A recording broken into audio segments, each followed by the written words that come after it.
Bonjour à tous et bienvenue pour cet épisode numéro 281 du Basket Lab, le laboratoire du jeu. Et aujourd'hui, nous allons parler des Cleveland Cavaliers, bilan 2024 de la saison des Cavaliers avec Rafa de Basket Info. Et puis, comme d'habitude, pour soutenir le podcast, iTunes, Spotify, YouTube, petit like ou petites étoiles. Bienvenue dans le Basket Lab.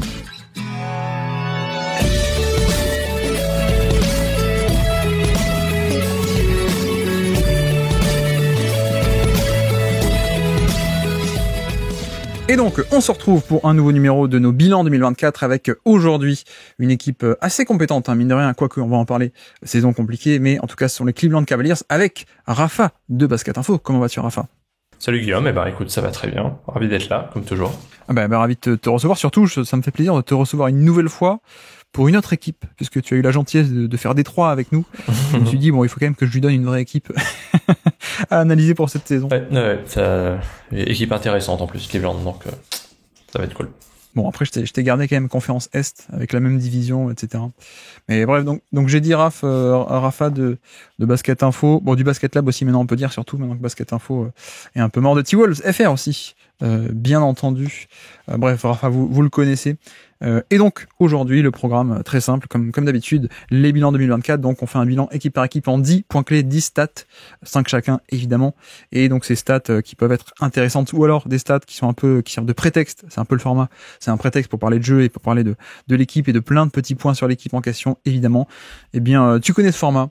Tu connais les Cavs. Donc, on peut attaquer d'entrée de jeu si tu veux bien. Quelle est ta première stat à nous présenter pour ces Cleveland Cavaliers 2024? Alors, par où je commence ? Je vais commencer par plus 0,9. Alors, plus 0,9, ouais. C'est quoi ? C'est le net rating du duo Jarrett Allen et Evan Mobley cette saison. Ouais. Donc, c'est pas terrible. C'est à peine positif. En plus, en play-off, c'est encore moins bien. Ils n'ont pas joué beaucoup ensemble parce que Jarrett Allen s'est blessé, donc c'est sur 80 minutes, mais c'est moins 3.1. Et donc pourquoi je choisis cette première stat ? Parce qu'il me semble qu'une des grosses questions dans cette équipe, et on va en parler forcément, c'est la complémentarité entre les joueurs. Et alors il y a deux questions, il y a celle de la complémentarité Garland-Mitchell et il y a celle de la complémentarité Allen-Mobley. Et j'ai choisi la stat Allen-Mobley parce que il me semble que cette complémentarité-là pose presque plus de problèmes que l'autre. Alors, et en même temps, ça pose un peu question parce que l'an dernier, je vais aller voir la stat, elle est à plus 8,5. Enfin, leur duo est à plus 8,5 quand ils sont ensemble, le net rating. Et il y a 2 ans, à plus 3,6. Donc, c'est la pire année. Donc, est-ce qu'il faut en tirer des grandes conclusions sur l'échantillon de cette année, qui en plus est plus léger parce qu'il y a eu des blessures? Celle d'Evan Mobley particulièrement, et puis ensuite celle de Allen en play-off, qui a loupé je crois les 6 ou 7 derniers matchs. C'est une vraie question, mais le fait est, ce qui est incontestable il me semble, enfin je sais pas ce que t'en penses, c'est que ce duo-là, même s'il est intéressant à plein de points de vue, il limite forcément la construction d'effectifs offensivement, puisque t'as deux, alors j'allais dire non-shooter, c'est pas tout à fait vrai, mais t'as un non-shooter, et Evan Mobley, un intérieur qui shoot un peu, mais pas assez pour être respecté par les défenses, disons. Et donc 2 joueurs qui sont plutôt à l'aise, proches du cercle. Donc pour moi, voilà, c'est la grande question, et bon, c'est évidemment la grande question que se posent les fans des Cavs, et on imagine aussi le front office, c'est celle de la complémentarité entre ces 2 joueurs. C'est marrant, j'allais dire, lequel des deux tu considères comme le non-shooter quand tu t'es corrigé ? T'as dit 2 non-shooters, enfin non, un non-shooter et un shooter moyen. J'allais dire, lequel des deux tu considères comme plutôt un shooter moyen ? Parce que pour moi, c'est vrai que peut-être Jarrett Allen a un peu plus de jump shot que ce qu'on pense par rapport un peu au moule de catch and finish normal. Et Evan Mobley, il y a un peu la théorie, mais à quel point la théorie se concrétise, ça met du temps, on va dire. Mais non, mais c'est un problème dont on parle depuis le début, en effet, avec les limites un peu structurelles d'avoir, dans la NBA d'aujourd'hui, de pivots sans trop spacing, quoi. À quel point ça met pas un plafond, avec tout de même les nuances que tu as dit, qui sont que cette année c'est le net rating dans le différentiel attaque-défense plus 1 quand ils sont sur le terrain, donc ce qui est assez banal finalement, alors que l'an dernier plus 8 qui est plutôt un score d'élite pour le coup, enfin élite, très bon en tout cas. Est-ce que tu aurais le détail un peu par rapport à attaque versus défense, ou t'as juste le chiffre Oui, alors global en attaque c'est 111.3 d'offensive rating, ouais, et 110.4 en défense. Euh, bon, ce qui est en attaque vraiment très moyen. C'est ça, ouais. 111.3 et 110.4 en revanche, c'est plutôt bien. Donc c'est tout à fait dans la logique de ce qu'on imagine de ce duo. C'est un duo qui est très solide en défense parce qu'il permet la protection cercle d'élite plus une certaine mobilité quand même, parce que les deux, enfin surtout Mobley, mais même Allen est relativement mobile en défense pour aller dans le périmètre. En revanche, en attaque, oui, ça pose problème. Mais tu vois, en playoff, alors là encore, à prendre avec des pincettes, hein, c'est sur 80 minutes, mais l'offensive rating, quand ils sont tous les deux, c'est 99.4. Ouais. Bon, là, Ce qui là, pour le coup, est très mauvais, quoi. Ouais. Non, mais effectivement, c'est pour ça que c'était intéressant d'avoir le détail, parce que c'est un peu... c'est ça le problème, c'est l'attaque, quoi. C'est assez clairement. Parce qu'en effet, pour moi, en défense, il n'y a pas trop de soucis sur l'association. Évidemment, t'as deux... je pense que aucun des deux n'est encore, parce que Mobley a peut-être ce potentiel, mais pas encore, mais aucun des deux n'est chapouin indiscutable niveau prime Rudy Gobert, Draymond Green, prime Bam Adebayo, etc. Pour moi, aucun des deux n'est dans ce chapeau 1 un peu 10 sur 10 en défense, on va dire. Mais en fait, la force de Cleveland, c'est que t'as 2 8 sur 8, quoi. 8 sur 10, pardon. Ou voilà, un truc comme ça. Et ce qui fait que, voilà, tu dis, quand les deux sont ensemble, le net rating est très bon. La force aussi, si tu regardes un peu les WoWi, donc with or without you, les minutes un peu selon qui est sur le terrain ou qui ne l'est pas, en fait, tu as toujours un bon defensive rating quand tu as les deux, ou alors quand tu as un, et ensuite quand t'as l'autre. Donc c'est aussi l'avantage, c'est que sur 48 minutes, tu as un peu cette présence défensive, contrairement à, si t'as qu'un mec genre Gobert, t'as Gobert, qui va être élite sur 6 minutes, et puis quand il sort, tu vas être forcément moins bon. Là, l'avantage, la force, c'est que comme t'en as deux, aucun transcendant, mais deux très bons, voire même plus que très bons, t'as 48 minutes en fait de défense de qualité. Et après, c'est un peu le serpent qui se mord la queue en un sens, parce que les problèmes de Cleveland, on en a parlé toute la saison, avec ce compromis, comme tu as dit, des deux côtés, c'est-à-dire la redondance du manque de spacing à l'intérieur, et puis la redondance peut-être des faiblesses défensives à l'extérieur. Et là où c'est un peu le serpent qui se mord la queue, c'est que justement, vu Mitchell et Garland, qui sont peut-être pas géniaux défensivement, mais quoique t'as peut-être aussi besoin d'avoir une assise défensive derrière, mais de l'autre côté aussi t'as aussi besoin d'avoir du spacing pour que les deux fonctionnent, mais si tu fais que des line-up un peu small ball ou un peu pas top défense et top attaque, du coup ça va amplifier la redondance de mauvais défenseurs de back court. Bref, c'est un peu la construction d'équipe compliqué, comme dit, on en a parlé toute l'année, mais ce côté back court un peu avec les mêmes faiblesses en défense, front court avec les mêmes faiblesses en attaque, et finalement au milieu, cette année on a Max Strus, mais pas tant de liants que ça, mais voilà, c'est effectivement, je pense que tu fais bien de commencer par ça, parce que peut-être que pour l'instant cet été ça n'a pas l'air d'être le cas, mais peut-être que à l'avenir, d'ici peut-être pas 6 mois, mais 1 an et demi, 2 ans, on va peut-être se poser la question de qu'est-ce qu'on fait avec ces deux duos? Est-ce qu'on essaie d'en séparer un ou pas, quoi? Oui, et puis pour compléter, alors c'était pas une des 5 stats que j'avais retenues, mais enfin il me semble pas, je regarde, oui, non. Il y avait la stat du net rating de leur starting five, ouais. Donc avec les deux duos plus c'est Max Strus, c'est plus 2,3 et c'est le starting five le plus utilisé de leur équipe. Donc plus 2,3, c'est pas mal, mais c'est pas incroyable. Avec un offensive rating de 114 qui est dans le 39e percentile, bon voilà, c'est médiocre quoi. Donc c'est comme si quand même structurellement cette équipe posait un peu problème, mais là encore une fois, l'an dernier c'est plus 7,8 ce line-up. Alors avec Okoro à la place de Strus. Bon, mais ce qu'on voit aussi quand on voit les indicateurs sur Starting 5, qu'est-ce qui pose problème? Il y a beaucoup de turnover et bon, c'est un des problèmes peut-être d'une équipe avec des passeurs qui sont pas très intuitifs et très peu de free throw rate, donc capacité à aller au cercle assez faible, mais bon ça c'est une autre stat que j'ai plus tard, donc je vais la garder pour plus tard, pour un joueur en particulier. Mais bon, en tout cas, c'est pas un effectif, enfin pas un effectif, mais c'est pas un corps fort qui marche super bien. Et alors, encore une fois, faut toujours faire attention bien sûr avec les stats, mais quand on voit que le deuxième 5 le plus utilisé, qui est Mitchell, Strus, Okoro, Wade, Allen, est à plus 20,7 de net rating, donc c'est, je pense, l'équipe qui a été la plus utilisée dans leur série, là où ils gagnent presque 18 matchs sur 22 ou 23. C'était au cœur de l'hiver, quand Garland et Mobley étaient blessés. Je dis qu'il faut le prendre avec des pincettes parce que et ma phrase a commencé et fini n'importe comment du point de vue syntaxique, pardon, mais faut le prendre avec des pincettes parce que c'était face à un calendrier assez facile. Mais bon, malgré tout, plus de 1,7, c'est relativement significatif.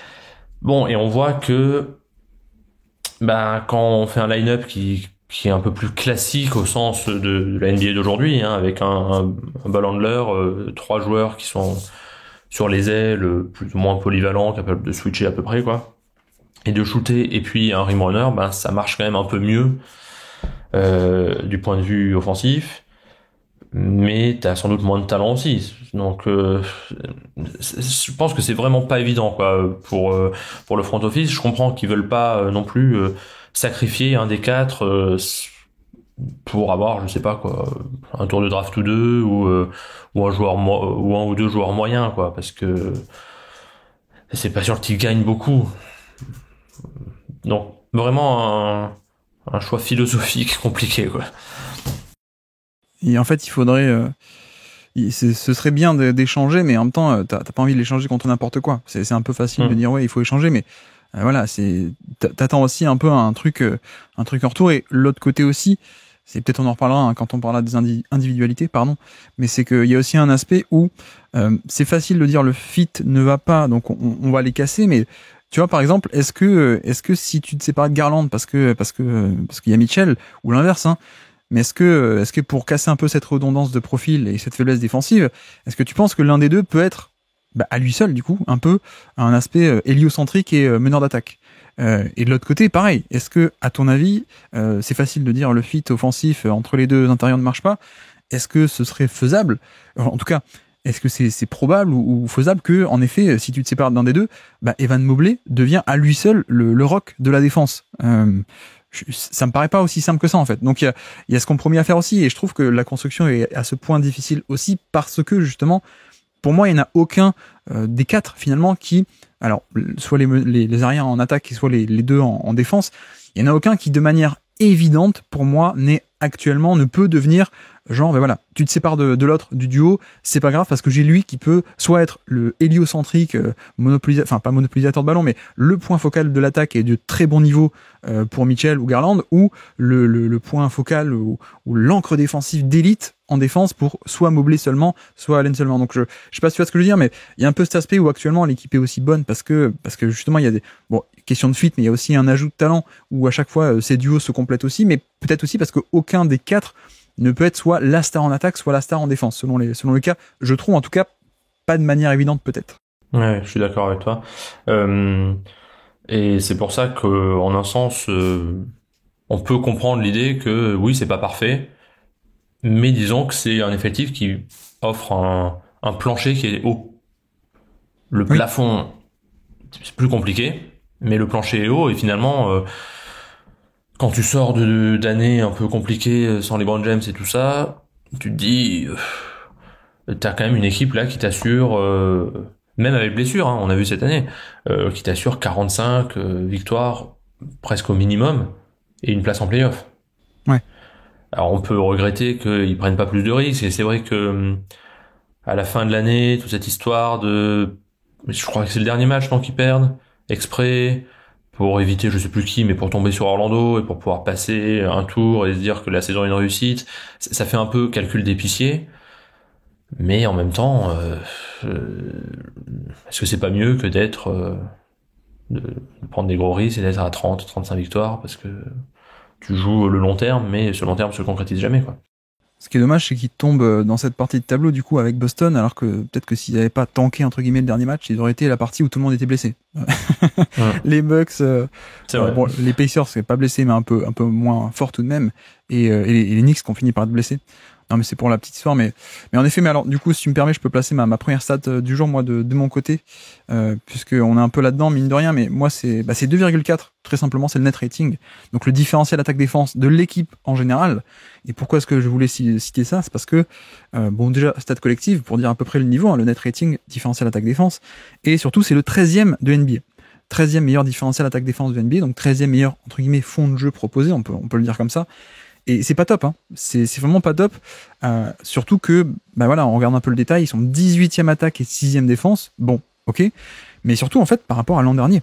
l'an dernier, ils étaient quasiment à plus 6 de net rating, ce qui est un score, déjà symboliquement, passer la barre des plus 5, c'est quand même une top équipe.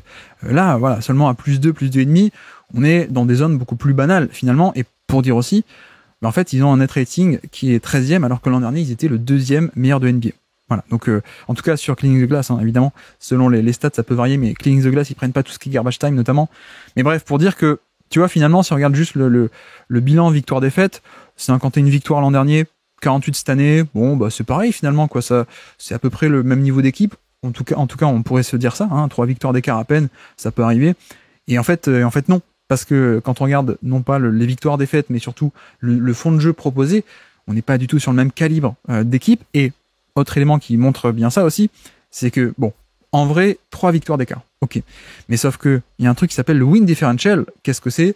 C'est justement, on essaie un peu de calculer, alors c'est abstrait, hein, c'est pas concret, mais on essaie de calculer à partir de ton fond de jeu, combien de victoires tu pourrais avoir. Un peu comme si en foot, les expected goals, voilà, selon où est-ce que tu tires sur le terrain, voilà, bref. C'est assez abstrait, mais c'est un indicateur, en tout cas. Et ce qui est notable, c'est que, en fait, le win differential, de l'an dernier, ils ont eu 4 victoires, entre guillemets, de moins qu'ils auraient pu espérer ou prétendre avoir. Et cette année, ils en ont eu une de plus. Donc, en fait, au niveau des expected wins, par rapport de l'an dernier à cette année, l'an dernier, c'était une équipe calibre, par rapport au fond de jeu proposé, mais calibre 55 victoires. Cette année, 47. Donc, tu vois, là, déjà, si on prend en compte ces indicateurs-là, plutôt que simplement le vrai bilan de victoire-défaite, qui est celui qui est le plus important, mais par rapport au fond de jeu, je veux dire, être une équipe à 47 ou une équipe à 55 victoires, donc quasiment un 10 d'écart, en fait, c'est carrément une marche, enfin, il y a un step-up qui est assez énorme, quoi.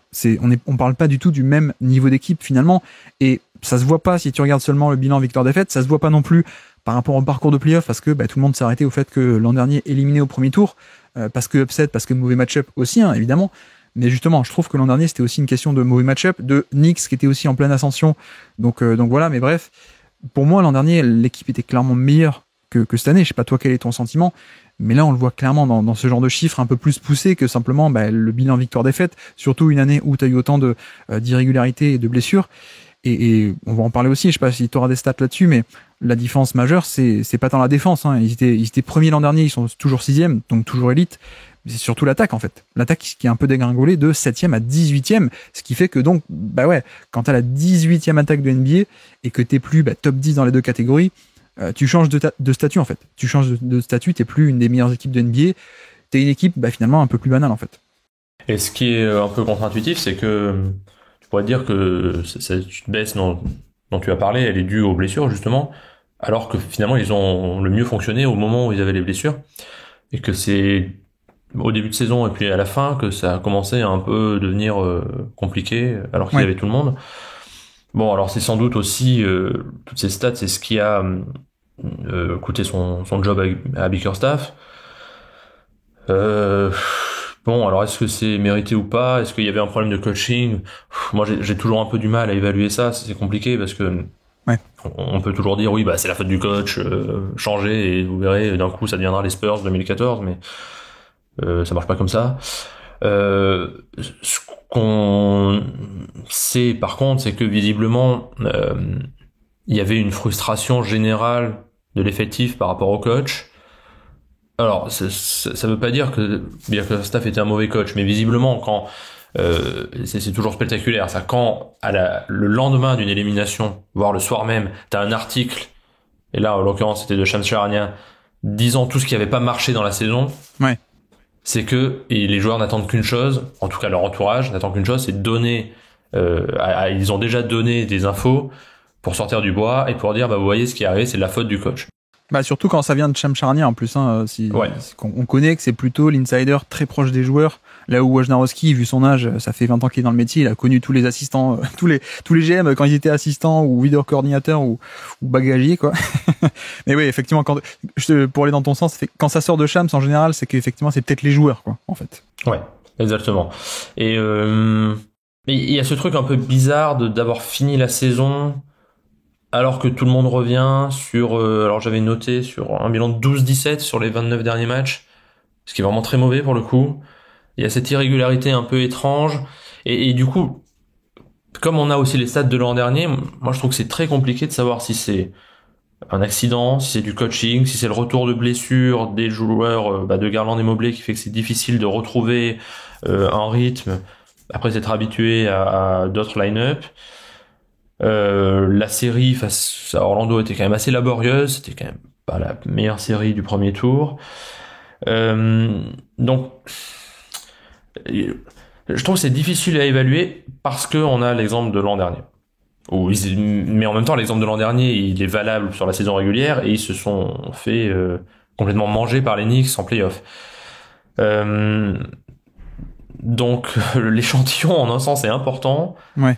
mais selon que tu es optimiste ou pessimiste, tu peux voir les choses, la bouteille à moitié pleine ou à moitié vide, quoi. Le fait est que les chiffres généraux, quand t'as la 18e attaque et tu regardes toutes les stats, c'est moyen partout, quoi. Oui. Il y a pas un trait d'élite. C'est mauvais au rebond offensif, ce qui est un peu curieux d'ailleurs avec De Big. Mais alors c'est une attaque qui est bonne en transition, mais sur demi-terrain qui est vraiment mauvaise. Et surtout, ce qui est étonnant, c'est qu'ils étaient bons l'an dernier en fait en attaque. Bah oui, c'est ça qui est un peu curieux. C'est quand on voit ces chiffres-là, typiquement une attaque qui est moyenne partout, qui a pas de gros points forts. En général, on se dit bon, il y a pas vraiment de voie pour que ça devienne élite, quoi. Sinon, on verrait des traits se distinguer. Et en même temps, l'an dernier, ils étaient bons. Alors, est-ce qu'il faut mettre ça sur le compte des difficultés de Garland cette année qui sont dues aux blessures? Peut-être, mais ça suffit pas non plus à tout expliquer, j'imagine. Donc là, ça doit être marrant d'être au sein du front office parce que j'imagine qu'il y en a qui sont dans les optimistes et d'autres qui sont dans les pessimistes. Qui disent mais si, il suffit de faire comme l'an dernier. Mais on sait bien aussi que ça c'est dangereux parfois. Il y a des équipes qui font ça, qui se basent sur des chiffres passés en disant mais on va revenir à cet état-là des choses. Sauf que rien ne garantit que tu reviennes à cet état-là des choses. Oui, un peu un espèce de parfois un biais d'immobilisme, de pas vouloir bouger, ou de pas prendre de risques, quoi, ou de ce genre de choses, ou c'est bien ce qu'on a quand même, quoi. Et ce qui est vrai, hein. Mais voilà, en effet, on va les détailler dans cet épisode, il y a plein de raisons, mais sur le constat, en tout cas, c'est vrai que il faut commencer par ça, je trouve, c'est aussi d'indiquer que l'attaque de facto était moins bonne, et donc l'équipe de facto était moins bonne, parce que bon, la défense, première, sixième, sachant que l'an dernier, je crois que de tête, je fais ça de tête, mais il me semble qu'au niveau de defensive rating, ils étaient premiers, mais ils étaient 5 ou 6, ça se jouait à un dixième près, quoi, avec les Milwaukee, etc., l'an dernier. Mais voilà, attaque, par contre, c'est vrai qu'il y a une vraie chute. Il y a des raisons. Il y a des raisons, mais là où je voulais aussi le souligner, c'est que premièrement, ça fait descendre le niveau de l'équipe générale, parce que tu vois, les Cavs de l'an dernier, pour moi, auraient balayé pas 4-0, mais balayé, je veux dire, au sens non pas littéral, le Magic en playoff, quoi. Franchement, même si le Magic était une bonne défense, etc., mais pour moi, les Cavs de l'an dernier, c'était quand même d'un tout autre niveau. Et puis deuxièmement, oui, pourquoi est-ce que c'est notable aussi de préciser que l'attaque est mauvaise? C'est notable et c'est décevant parce que l'intersaison avait été axée sur ça en 2023. On sortait justement de la série contre les Knicks où le problème c'était le rebond qui avait attiré beaucoup d'attention, mais aussi le spacing et aussi l'attaque. Et finalement, le recrutement avait été fait un peu dans ce sens, hein, avec Max Strus, l'ailier shooter, on en parlera plus tard, mais shooter qui est venu se rajouter là-dedans. George Niang aussi, en poste 4, qui avait été chopé pour ça. Il y a du Sam Merrill aussi, qui a plus joué qu'avant, qui était pas du tout dans la rotation avant, mais qui, l'an dernier, je veux dire, mais qui cette année a pris de la place. Bon, voilà, lui, c'est aussi pour l'attaque, hein, c'est pas pour la défense. Bref, il y avait un peu ce côté où, les attentes, c'était ça. C'était fixé, pardon, j'avais fait un anglicisme. C'était améliorer l'attaque. Et en fait, c'est là-dessus qu'est la déception pour moi, c'est que non seulement on l'a pas amélioré, mais on est même moins bon. Bon après, comme dit, il y a des raisons, mais on va peut-être les détailler tout à l'heure.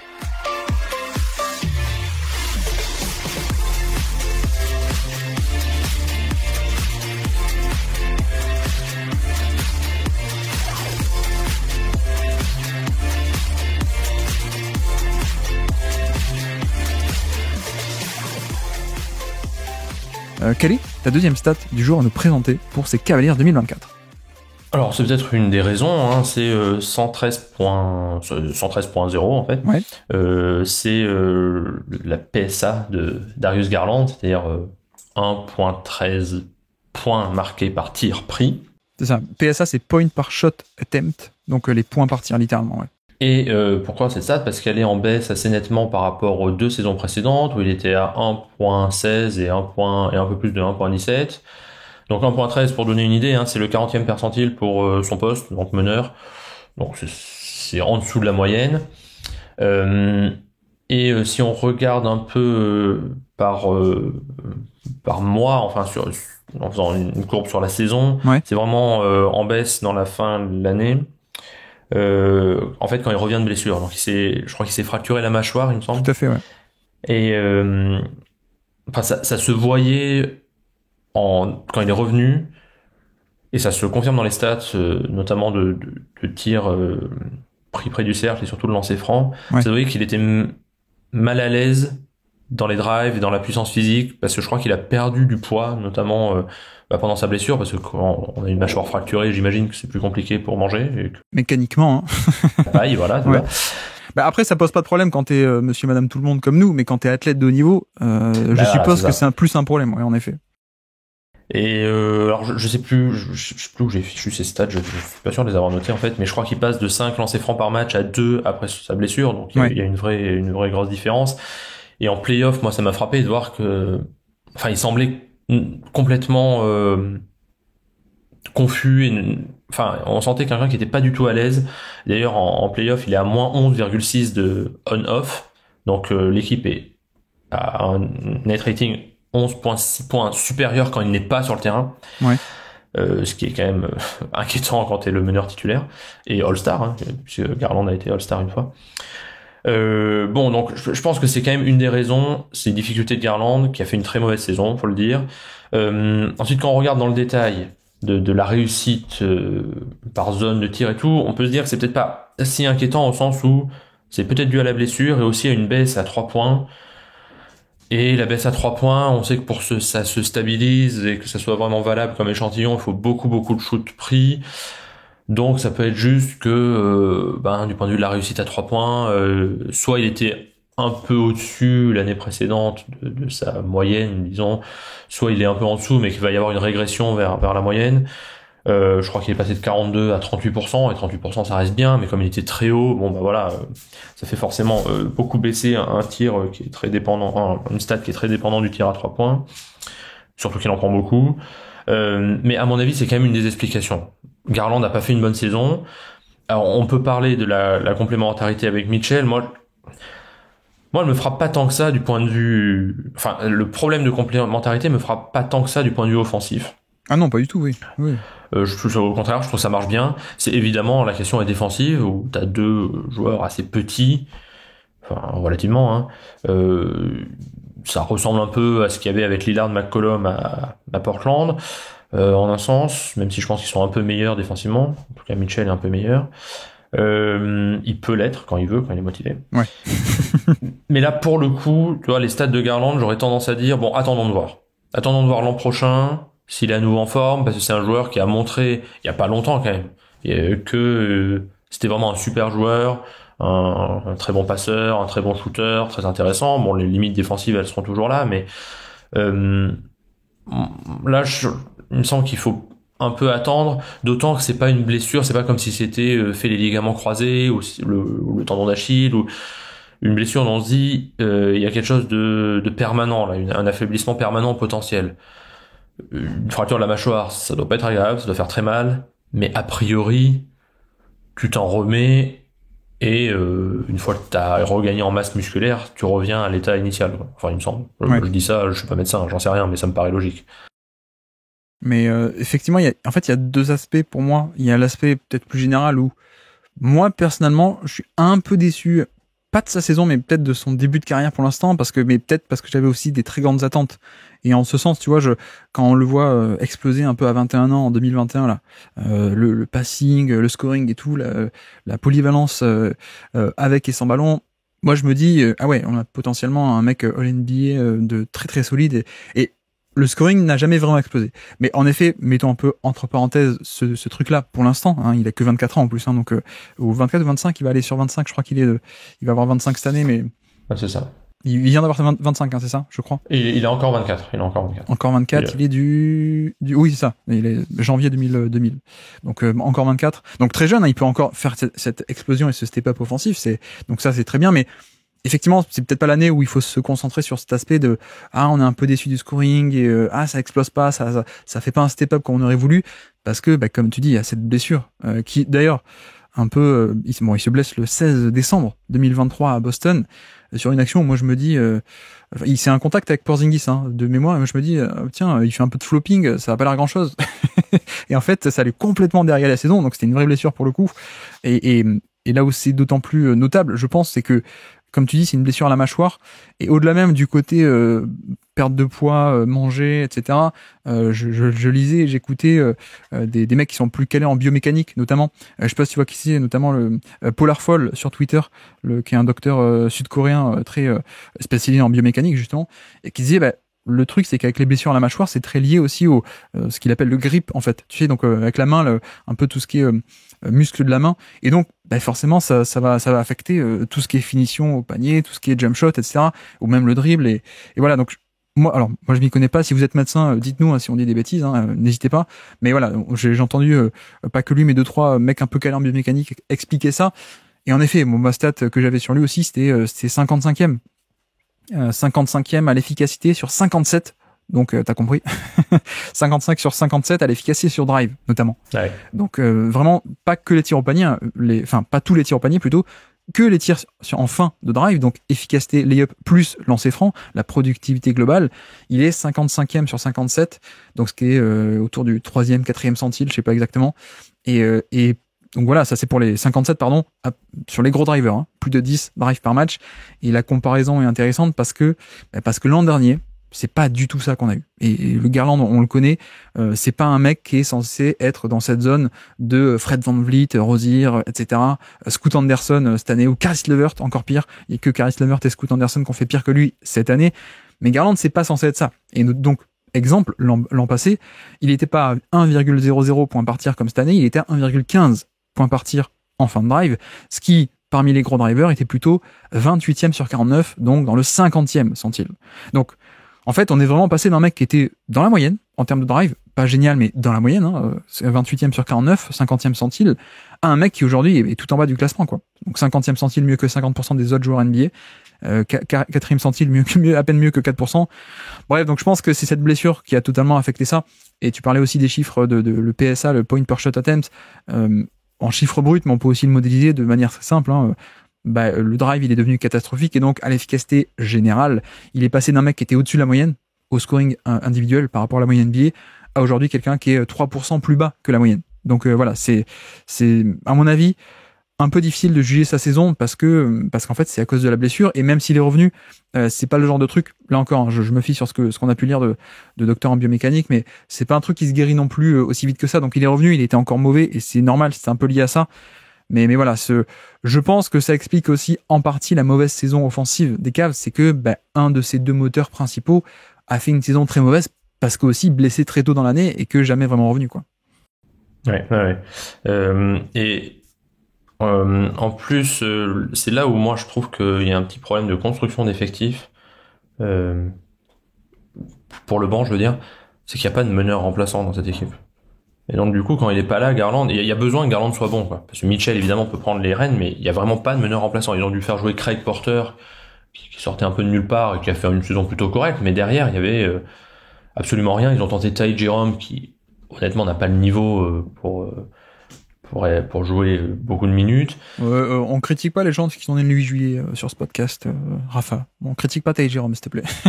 Ok, donc je retire. Mais c'est un peu une bizarrerie, je trouve, de cet effectif de tellement compter sur Garland que quand il n'est pas là, en termes de playmaking, c'est quand même vraiment très compliqué, quoi. Après, moi, tu vois, j'ai l'impression d'être plus haut que toi sur Craig Porter, là. Moi, j'ai beaucoup aimé, vraiment. Le problème, c'est qu'il a pas trop joué en playoff, je crois, de tête, justement. Non. Et alors que, tu vois, pour le coup, moi, Ty Jerome, du coup, je suis perdu. Craig Porter, cette année, je l'ai trouvé vraiment très bon. Alors, pas de 3 points, etc., mais un peu un côté meneur vétéran qui sort de Wichita State, un peu très meneur passeur, un peu scientifique du pick and roll, etc. Il a fait de très bons matchs cette année, mais effectivement, il a un peu perdu sa place dans la rotation arrivé en playoff, et en fait, on a resserré ça, on n'a pas eu de meneur backup, on a fait jouer Caris LeVert, en fait, en créateur secondaire. Ce qui, bon, moi j'ai pas de stats sur LeVert cette année, je sais pas si t'en auras, mais qui est, voilà, on peut le dire simplement, un des pires créateurs de NBA, enfin en tout cas, une des pires efficacités qu'on ait jamais vu en termes de pour un joueur créateur, qui a un peu de passing, c'est vrai, qui a un playmaker de grande taille, donc ça peut aider en défense pas mal. Mais bon, ça a aussi des limitations en termes d'efficacité et de niveau de jeu, quoi. Parce que même le passing c'est sympa, mais c'est pas non plus la folie. Donc en playoff, la rotation s'est resserrée, et comme tu dis, ben voilà, c'est peut-être que ce côté, quand t'as ton meneur principal qui se blesse, on n'a pas eu quelqu'un d'autre pour step up en gros. Ouais, exactement. D'ailleurs, enfin, parenthèse, mais c'est un peu le cas aussi pour la rotation à l'intérieur. Où, quand même, moi je trouve que avoir comme deux backups, comme pivot, Tristan Thompson, qui est vraiment vraiment sur la fin, et Damian Jones, qui est un des pires joueurs NBA, Oui. là aussi c'est un peu léger, hein. Donc là, du point de vue de la construction fine de l'effectif, c'est-à-dire du banc, il y a quand même des bizarreries, je trouve. Mais bon. Et surtout que tu dis Tristan Thompson sur la fin et Damian Jones, un des pires joueurs NBA. Dans les deux cas, j'ai envie de rajouter depuis combien de temps? Oui. Depuis combien de temps Tristan Thompson est sur la fin, et depuis combien de temps Damian Jones est un des pires joueurs NBA? Ça fait un moment, quoi. Mais non, mais blague à part, c'est aussi une des conséquences d'avoir justement 4 gros joueurs qui ont 4 gros salaires. C'est que t'as très peu de marge de manœuvre en termes salarial pour recruter. Et donc tu vois, ils ont fait un coup avec Max Strus qui est plutôt pas mal. Peut-être on en parlera, mais voilà, très vite t'arrives à des limitations de recrutement et de profondeur d'effectif si tu as 4 gros salaires, quoi. C'est un peu le truc. George Niang, je sais que les fans des Cavs ont fini par le détester. Moi, je trouvais que c'était une plutôt bonne option pour du spacing, donc assez limité, mais malheureusement, ça n'a pas abouti autant qu'on aurait voulu.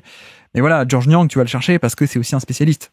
Si tu veux un George Niang qui sait défendre, bon, ça coûte plus cher, quoi. Et t'as pas les moyens de l'avoir, quoi. Donc c'est ça aussi, quoi. Ou si tu veux un Tristan Thompson mais qui shoot, ça coûte plus cher aussi, quoi. C'est mécanique. Donc ouais, t'es un peu obligé de faire des choix que cette construction d'effectifs. Mais bref, donc en effet, saison de Garland, comme dit, catastrophique au drive, alors que d'habitude c'est pas le cas. Sans doute lié à la blessure, et donc sans doute que ça a affecté l'attaque des Cavs. Tiens, si tu veux bien, je peux enchaîner avec ma deuxième stat du jour, vu qu'on a parlé de Garland et de l'attaque. Restons un peu dans l'attaque. Moi, c'était 55,7. 55,7, c'est l'IFG des Cavaliers en 2024, mais aussi en 2023. Donc, donc c'est un peu étonnant. Alors, qu'est-ce que l'IFG? C'est juste, voilà, retenez, c'est l'adresse au tir, grosso modo. C'est une adresse, c'est pas le field goal simple, c'est un peu ajusté pour les 3 points, mais on s'en fiche. En gros, c'est l'adresse au tir, et donc ils ont exactement au 10e près la même adresse que l'an dernier. Et donc, là où c'est étonnant, c'est que pourtant, l'attaque est passée de 7e à 18e. Alors que ils rentraient leur tir avec la même fréquence. Donc, c'est étonnant. Et donc, c'est là où on se pose la question, on t'en a un peu parlé déjà, mais pourquoi? Et parce qu'en fait, c'est tous les autres facteurs, stats, et en fait, tous les autres domaines du jeu, surtout, sur lesquels il y a une perte de munitions, en fait. Ils n'ont pas eu autant de cartouches qu'avant, entre guillemets. Sur les tirs qu'ils ont pris, ils les ont convertis avec la même efficacité, mais ils ont eu moins de tirs qu'avant, en fait. Ils ont perdu un peu ce côté jeu des possessions. C'est-à-dire que, t'en as parlé, les rebonds offensifs, ils ont 2 gros intérieurs, mais paradoxalement, ils sont mauvais, et même ils sont pires que l'an passé. Donc ils sont passés de 17e à 22e. Donc tu perds un peu des deuxièmes chances de ce côté-là, tu perds des cartouches, des chances supplémentaires de marquer. Au niveau des lancers francs aussi, ils passent de 14e à 20e en termes de lancers francs provoqués. Donc là encore, plein de points que tu perds et plein de cartouches en moins. Et puis aussi au niveau des turnovers, forcément quand une possession se finit par une paire de balles, tu peux pas prendre un tir à la fin de la possession, donc c'est des possibilités de points en moins. Là encore, il passe de 11e à 17e. Donc voilà, il y a aucun élément du jeu qui est où c'est passé de élite à très mauvais, par exemple, mais c'est un peu de valeur qui est perdue un peu partout, grosso modo. Et voilà, c'est un peu, je trouve que c'est intéressant à dire parce que en effet, comme dit, sur les tirs pris, l'adresse elle est un peu pareille, les fameux 4 facteurs stats, adresse, rebond, turnover, lancer franc. Sur les 4, l'adresse elle est pareille, mais par contre c'est les 3 autres qui sont en baisse, et donc moins de rebonds offensifs, moins de deuxième chance, moins de lancers francs, donc moins de points, et plus de turnover, donc moins de chances de mettre des tirs, et de prendre des tirs et donc de mettre des points. Et c'est comme ça qu'on explique un peu, je trouve, cette attaque qui est aussi moins bonne, alors que, comme dit, les tirs ils les mettaient comme avant, et ils sont pas mal en transition, cette attaque, mine de rien. Sur demi-terrain ça a un peu baissé, ce qui est un peu dommage. Et comme dit aussi, voilà, là où c'est dommage, c'est que le recrutement avait été fait dans ce sens. Il avait été fait pour l'attaque, donc c'est d'autant plus étonnant de voir ça, quoi. Cette baisse offensive qui, comme dit, s'explique non pas par une adresse différente, pas totalement, mais vraiment par un côté, les à côté en fait. Ils n'ont pas gratté autant de valeur qu'avant sur les chances supplémentaires, on pourrait dire. Oui, et on peut rajouter que dans l'écosystème offensif NBA actuel, être stable d'une année à l'autre, c'est reculer. Puisque avec l'an dernier, leur EFG, c'était donc le même que cette année, mais il était 10e NBA, là ils sont 14e NBA. C'est ça, ouais. Parce que évidemment les attaques chaque année s'améliorent, et ce qui est assez frappant, c'est de voir que finalement c'est comme si ils étaient revenus à l'état d'il y a 2 ans. Puisque là ils sont, on a dit 13e net rating, 18e en attaque, 6e en défense. Il y a 2 ans, 13e net rating, 19e en attaque, 6e en défense. Sans Mitchell, il y a 2 ans du coup. Sans Mitchell, avec des chiffres qui étaient moins bons du point de vue de l'attaque, par exemple, 111.8 offensive rating, cette année c'est 115.3, mais c'est le même rang NBA, juste parce que toute la ligue s'améliore en attaque.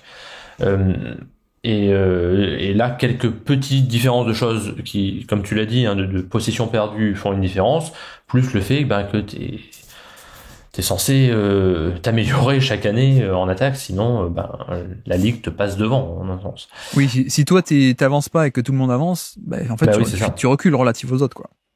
Exactement. Et c'est vrai que au vu du recrutement, on pouvait s'attendre presque à l'inverse, c'est-à-dire que l'attaque s'améliore un peu, sans devenir la meilleure attaque de NBA, mais et que la défense peut-être recule un peu. C'est ça. Et en fait, pas du tout. On a eu l'inverse.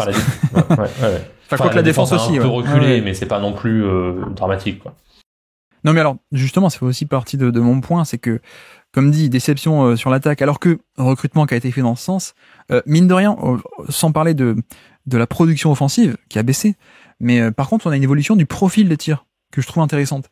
C'est-à-dire que, notamment, Cleveland est devenu, c'est un peu transformé. Et, tu vois, on en a parlé aussi toute l'année, le lundi matin dans l'hebdo tactique, pour le coup. On remarquait que, il y a une diversification des systèmes de jeu, il y a beaucoup plus de spacing, beaucoup plus de line-up plus petit. Bref, l'évolution offensive, tactiquement, elle était là. C'est juste que, il n'y a pas les résultats. Mais donc, au niveau du profil de tir, quel tir tu prends dans quelle zone, ils sont devenus élites au panier et à 3 points. Donc 5e au panier et 7e à 3 points, alors qu'ils étaient plutôt moyens dans les 2 domaines encore l'an dernier. Donc il y a ce côté très profil de tir, profil de tir très entre guillemets analytics, en tout cas très rentable, d'aller chercher les tirs au panier à 3 points et beaucoup moins à mi-distance d'ailleurs, où ils sont 30e sur 30 en termes de mi-distance. Donc ça aussi en un sens c'est bien de pas prendre trop de ces tirs là. Donc tu vois le profil de tir est pas mal. Je crois d'ailleurs, pardon, mais je crois que tu sais, sur la ligne de glace, il y a la stat Lock EFG qui qui classe donc les profils de tir les plus rentables de la ligue. Oui. Donc en gros ceux qui font le plus OCR, le plus de 3 points. Il me semble qu'ils sont premiers. Alors je retrouve plus la page, mais ils sont premiers de la ligue, je crois. Alors on sait qu'aujourd'hui ça fait moins de différence qu'à une époque où certaines équipes prenaient moins de 3 points. Mais bon, c'est un signe en tout cas qu'ils ont un profil de tir moderne entre guillemets. C'est ça, ouais. Le local IFG, c'est en gros, on applique le pourcentage de réussite moyen à tes tirs. Et donc, selon où est-ce que tu prends les tirs, ça donne qui a le profil le plus rentable ou pas, quoi. Grosso modo, quand on applique une efficacité moyenne. Et donc, sur la théorie, en effet, ils sont premiers de NBA sur ça. Et voilà, cette évolution du profil de tir, elle montre ça. Je trouve, très beaucoup de paniers 3 points et très peu de mi-distance. Après, le problème, c'est que, à 3 points, l'efficacité, elle était moyenne, pas rien à dire, donc mais pas forcément élite, pour le coup, sur le fait de mettre ces 3 points, efficacité, et surtout pas bon au panier. Et ça, je pense qu'on a un peu parlé. Il y a Garland qui a pas aidé, Mitchell qui est pas non plus un gros driver, qui est plutôt un joueur de pull-up et là-dessus, donc pas aidé non plus. Mais voilà, quand t'as la 18e efficacité au panier, c'est bien, t'en prends beaucoup, mais c'est vrai que du coup ça aurait été mieux si t'étais élite en plus au panier, quoi, élite en efficacité en plus dans volume, forcément. Et en plus l'an dernier c'était 8e au panier en termes d'efficacité, donc il était déjà très bon, quoi. Mais pourquoi est-ce que je dis tout ça, c'est que en fait finalement on a eu cette évolution du profil de tir qui à mon avis prend source, oui forcément dans ce qui se passe sur le terrain tactiquement, et sur le fait qu'on a eu pas mal de line-up comme dit qui ont été alignés avec des line-up plus spacing orienté, plus de pace and space, donc voilà, tout ça on est d'accord. Et à quel point c'est pas ça aussi qui paradoxalement a un peu fait du mal à l'attaque, parce que voilà, quand tu joues avec un poste 4 qui s'appelle George Niang, ou alors un Max Strus décalé en 4, ou des line-up petits avec à la fois Sam Merrill et Garland et Mitchell, etc. ben ouais, du coup, t'es moins bon au rebond, notamment, quand t'as ce genre de line-up. T'es moins bon aussi en termes de lancer franc, peut-être, quand t'as ce genre de shooter un peu off-screen à la Sam Merrill, plus un George Niang, etc. Ben forcément aussi, quoi. Donc, voilà, il y a un peu ce côté où ils ont fait évoluer le profil de tir et tactiquement, c'est plus la même équipe, mais il y a peut-être un compromis du coup, quand on est plus petit, on joue plus aussi gros, donc il y a peut-être un compromis aussi de l'autre côté, quoi. Donc c'est tout va un peu ensemble, quoi, finalement. Et j'ai hâte de voir cette équipe-là qui va chercher les bons tirs avec, comme on dit, un Garland pas blessé et un effectif pas blessé et peut-être en meilleure forme. On verra, mais je crois que c'est Kenny Atkinson qui arrive pour l'an prochain. Exit JB Bickerstaff qui, de toute façon, voilà, c'était le coach, mais il y a aussi plein d'assistants dans le staff, et je pense que Luke Walton notamment, qui est un très bon coach offensif, même si je sais que je dois être le seul au monde qui pense ça, mais au niveau schématique, il a bien aidé. Et je pense que Atkinson, c'est un peu pareil. Je sais pas de toi quel souvenir t'as de Atkinson. On a aussi un coach qui tactiquement était quand même très bon à Brooklyn pour cette recherche de la rentabilité. Donc voilà, j'espère que on se dirige vers ce sens-là, parce que si on garde l'équipe en tant que telle, la défense sera bonne. Donc maintenant, il n'y a plus qu'à gratter des points en attaque pour refaire de cette équipe une équipe qui est calibre top 10 ou top 5 NBA, quoi. Oui, sachant que, je suis en train de réfléchir, mais il me semble qu'ils n'ont recruté quasiment personne. Non, c'est un peu le malheur des fans des Cavs, d'ailleurs. Oui, enfin, je n'avais pas souvenir d'une seule signature. Ouais. Donc ça sera la même équipe. Il y a simplement Isaac Okoro qui est encore free agent au moment où on enregistre, nous, là, on est le 26 juillet, je crois.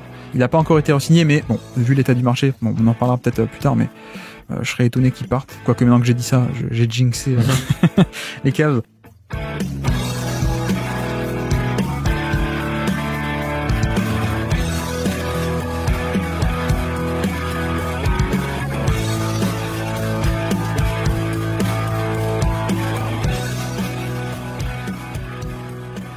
Bref, avançons, après avoir parlé de l'attaque. Quelle est donc ta troisième stat du jour à nous présenter pour ces Cavaliers 2024 ? Alors j'hésite un peu parce que j'ai un joueur sur lequel j'ai deux stats et je trouve, comme on est quand même un peu négatif, j'ai une stat positive, une stat négative. Vas-y, dis les deux. Donc officiellement je vais dire que c'est la stat positive, mais je dirais la négative quand même. Donc c'est le nombre de points par tir de Evan Mobley qui est de 1.25 en très large hausse par rapport à l'an dernier, plus 7,3. Ce qui est très positif, ça veut dire qu'il est plus efficace. Je dis en même temps la négative, comme ça, voilà, je suis neutre. Et en même temps, ce qui me gêne un peu, c'est qu'il est pour une stat, alors j'ai toujours du mal à expliquer et que t'expliques toujours beaucoup mieux que moi, qui est le pourcentage de lancers francs obtenus à chaque tir. Ouais, le shooting foul percentage, donc les fautes obtenues pendant une tentative de tir. Voilà, c'est ça. Il est à 13,3, ce qui est pas terrible, qui est enfin dans la moyenne. Surtout, c'est en baisse. Ouais. Et voilà, il a jamais réussi à améliorer. Il est dans sa troisième saison. Oui, c'est la fin de sa troisième saison. Il n'y a pas d'amélioration de ce point de vue-là. Donc, un tableau, disons, contrasté, avec une plus grande efficacité offensive, de manière assez nette, notamment dû au fait que il va beaucoup plus au cercle. Ça, c'est assez positif. Qui est, à mon avis, un chouïa... qu'il faut nuancer un tout petit peu, parce qu'il y a une belle adresse à 3 points, 38%, mais qui est sur 1 3 points par match. Donc, en gros, ça vaut pas grand-chose, ce pourcentage. Et d'ailleurs, on voit bien que ensuite, en play-off, il est laissé complètement ouvert et ça marche pas très bien. Donc, côté malgré tout positif de cette plus grande agressivité, d'une plus grande aisance offensive, et en même temps, même s'il va plus au cercle, une difficulté à récupérer des points gratuits, entre guillemets, qui est quand même l'apanage des stars offensives, cette capacité à avoir beaucoup de lancers.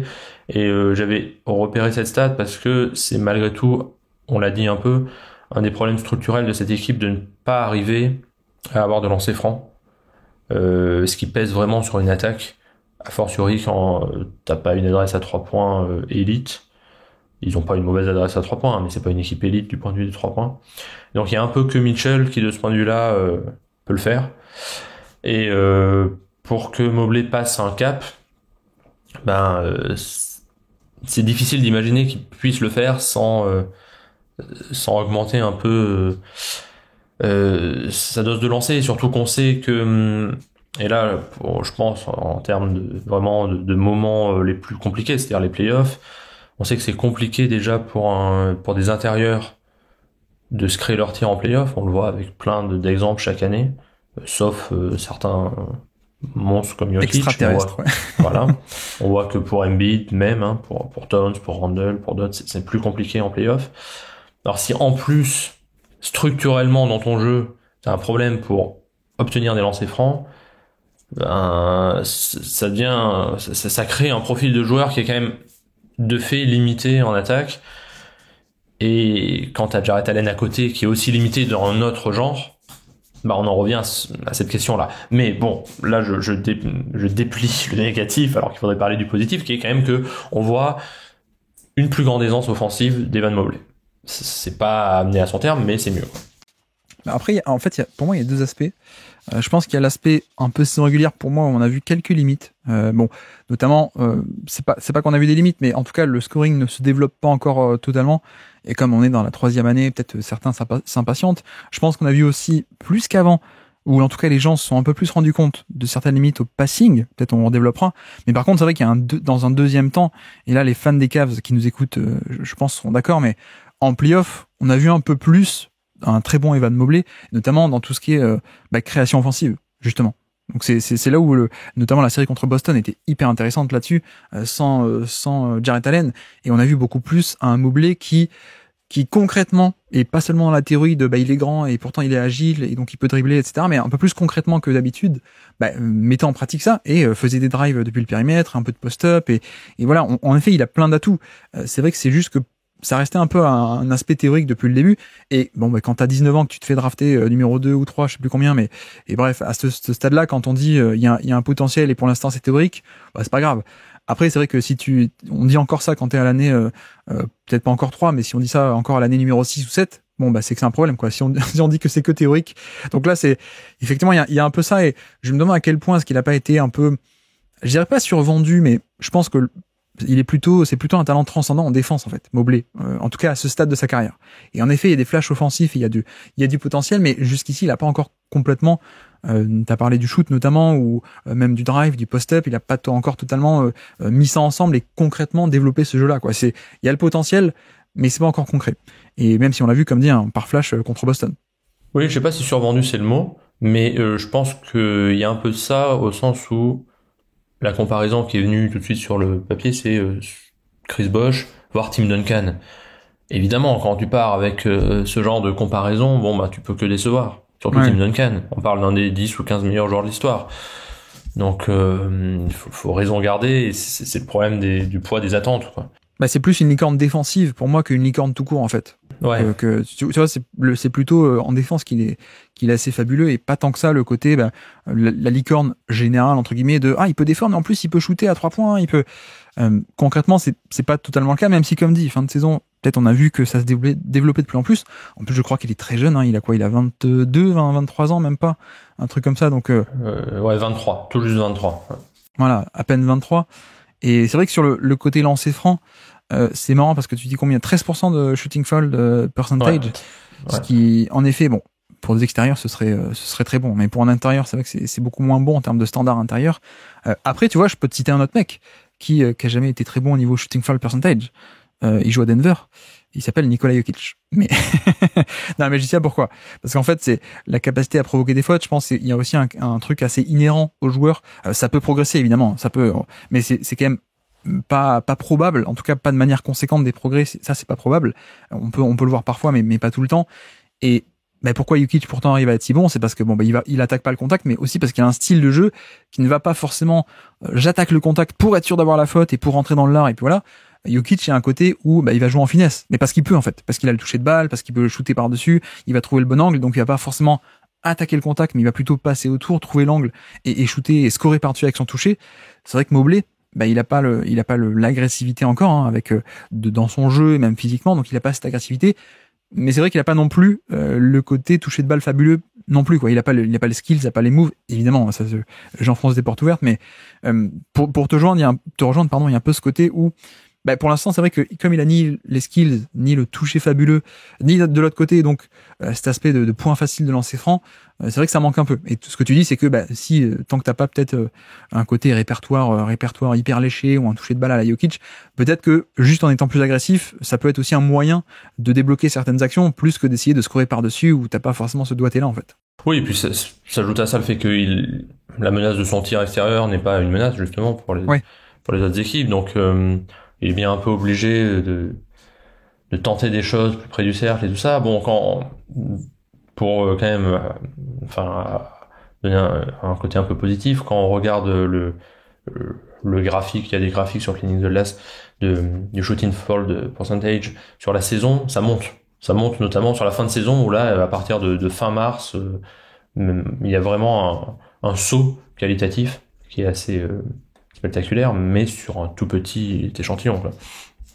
Bon, mais ensuite, ça reste un très bon joueur, hein. Mais Non, mais effectivement, je pense que ne serait-ce que par la défense, on a affaire comme quoi top 30, top 40 NBA très facilement, quoi. Ne serait-ce que sur la défense, quoi. D'ailleurs, stat sur la défense, il est quasiment à moins 10 de perte d'efficacité infligée au panier. Moins 10. Donc autant dire que c'est parmi les gros volumes qui défendent des tirs au panier, infliger les adversaires shootent 10% moins bons face à lui que d'habitude, c'est parmi les tout meilleurs de NBA, hein, pour le coup. Donc la défense, on a ça, le panier, en plus défense polyvalente, on a plein d'éléments, donc la défense, il y a pas de problème. Après, moi, la stat que j'avais sur lui, c'était le 74, c'était le pourcentage de paniers assistés de Mobley, qui finalement, tu vois, par rapport à l'an dernier, bah, c'est le même, encore une fois. Donc c'est un peu là-dessus, moi, que j'ai déception, je sais pas, mais en tout cas, déception par manque d'évolution, peut-être. Ça évolue pas encore totalement, hormis, comme dit, la série face à Boston, où on a vu que, finalement, est-ce qu'on pourrait pas débloquer des choses? Mais globalement, sur l'ensemble de l'année, on a quelqu'un qui est autant assisté, entre guillemets, qu'avant. Donc, c'est-à-dire que les 3/4 de son répertoire, 75%, étaient créés par autrui, où il y avait une assise dessus, contrairement aux 25 restants, à peine 25 où il se crée par lui-même son tir. Et c'est vrai que pour moi, c'est une question pour le futur, c'est quid de son développement et si on se projette dans 5 ans, Rafa, où est-ce qu'il va atterrir, quoi? Est-ce qu'on va être juste un défenseur un peu créateur et il aura un peu développé ça? Est-ce qu'on va être beaucoup plus loin? Est-ce qu'on va être sur un go-to guy même? Je sais pas, je dis n'importe quoi, mais pour moi, c'est intéressant de se projeter et en tout cas, beaucoup de, comment dire, le projet Cleveland va peut-être aussi dépendre de à quel point est-ce que lui peut atterrir loin sur cette échelle de la création offensive finalement. oui, et autre question aussi, à quel poste? Est-ce qu'il peut jouer pivot full time? Ouais. Tu sais, c'est un peu la même question que pour Jaren Jackson Jr. par exemple. On se dit toujours, bah ça sera génial quand il pourra jouer pivot tout le temps. Alors Jaren Jackson, il y a un autre problème, hein, c'est qu'il il fait tout le temps des fautes et du coup ils sont obligés de mettre toujours un autre intérieur à côté de lui. Mobley, c'est pas vraiment le cas. Mais c'est ce genre de profil qui est un peu une sorte de 4,5 quoi, entre poste 4 et poste 5. S'il était vraiment toujours, s'il pouvait tenir le poste 5 de manière impeccable, ça changerait tout parce que dans ce cas-là, tu peux faire une équipe qui est plus mobile, ajouter du shoot et tout ça. Ouais. Mais c'est une vraie question. Mais c'est une des trajectoires aussi qui sera les plus intéressantes à suivre pour les 4-5 ans à venir dans la ligue parce que s'il reste ce qu'il est, c'est un très bon joueur. Mais on en revient aux questions de plancher et de plafond. Le plafond, pardon, des Cavs, c'est un peu lui, en un sens. Parce que Mitchell, on sait qui il est, c'est bon, et je pense pas il a le niveau qu'il a, c'est un All-Star, mais bon, à 27 ou 28 ans, c'est pas sûr qu'il ait encore un pas à franchir. Jarrett Allen, pareil, j'aurais tendance à dire. Garland, il peut revenir à ce qu'il était, mais est-ce qu'il peut être un joueur first team ou second team à l'NBA, je suis pas certain, ne serait-ce que pour les limitations défensives. Mobley, c'est lui la clé finalement. C'est lui le plafond. Oui, en effet. Sauf si Kevin Durant veut encore changer d'équipe, hein, potentiellement, tu peux. Oui. Non, mais blague à part. Alors, un des trucs aussi sur Mobley qui m'intéresse, c'est que pour moi, effectivement, la théorie est pas mal parce qu'il y a ce profil de très grand qui est déjà élite en défense, hein, on répète, hein, mais qui est déjà élite en défense et qui est très grand, mais qui est très agile. Donc, il y a de quoi faire parce que ça peut être un vrai intérieur de périmètre, finalement. Là où je trouve qu'il y a des limites, pour moi, c'est le passing. Le passing où il y a un peu ce stéréotype de il est grand, il sait passer, donc c'est un bon passeur en mouvement, le short roll, etc. Alors que en fait pas tant que ça. Je trouve que c'est un bon passeur, mais tu vois, sur tout ce qui est dribble and off, passing un peu statique dans des systèmes en 5 out où il est un peu statique et pas trop en mouvement. Par contre, on a vu quelques limites dans la prise de décision en mouvement, justement, où on a vu qu'il a pas trop ce process, la rapidité du process ou la qualité du process en mouvement, elle est pas top. Et notamment, je crois que j'en ai déjà parlé cette saison, mais allez voir un match de début de saison contre les Sixers, je crois, où il y a besoin de ce passing en short roll, donc c'est-à-dire après l'écran, je reçois la balle dans l'entrejeu et je dois faire la bonne décision, la bonne passe. Au final, Mobley est le pire des deux en fait. Et Cleveland finit par utiliser, parce qu'ils veulent cibler Embiid, donc pick and roll, et ils finissent par utiliser Jarrett Allen en passeur, qui est lui, pour le coup, est un bien meilleur passeur, on en parlera peut-être, mais sur ce côté passing en mouvement, paradoxalement. Et bref, donc pour moi, le passing, il y a peut-être une petite limite, où en tout cas, c'est pas un passeur aussi bon que certains espèrent ou projettent. Et pour le reste du scoring, par contre, c'est vrai que le dribble, en fait, pour moi, peut tout déverrouiller. Pour l'instant, il dribble assez haut et clairement, s'il arrive un peu à resserrer un peu ce dribble, ça peut débloquer tout ce qui est drive depuis plus loin, etc. Mais pour l'instant, comme ça rebondit un peu trop haut le ballon, il n'y a pas cette maîtrise encore, mais c'est normal. Peut-être la puissance aussi, à quel point est-ce qu'il n'y a pas un travail athlétique à faire pour que si tu fais des drives, notamment face à des pivots, faut peut-être que tu aies une base un peu plus solide pour résister au contact pendant le drive, notamment. Et puis après, il y a la question du jump shot, comme tu dis. Le jump shot, il y a l'air d'avoir un truc. Il y a eu l'air d'avoir un truc depuis le début et ça met du temps à se concrétiser. Et je peux vous renvoyer d'ailleurs vers un élément que j'avais vu, un mec qui s'appelle Mike Zavagno, Zavagno, peut-être tu connais, un mec qui est assez calé sur les Cavs depuis pas mal d'années d'ailleurs, mais qui a retweeté justement, qui a posté une vidéo de lui, de l'évolution du jump shot de Mobley, qui en fait on s'en est pas trop rendu compte si on fait pas attention, mais depuis quelques années, la mécanique a un peu changé et notamment elle est beaucoup plus lente qu'avant.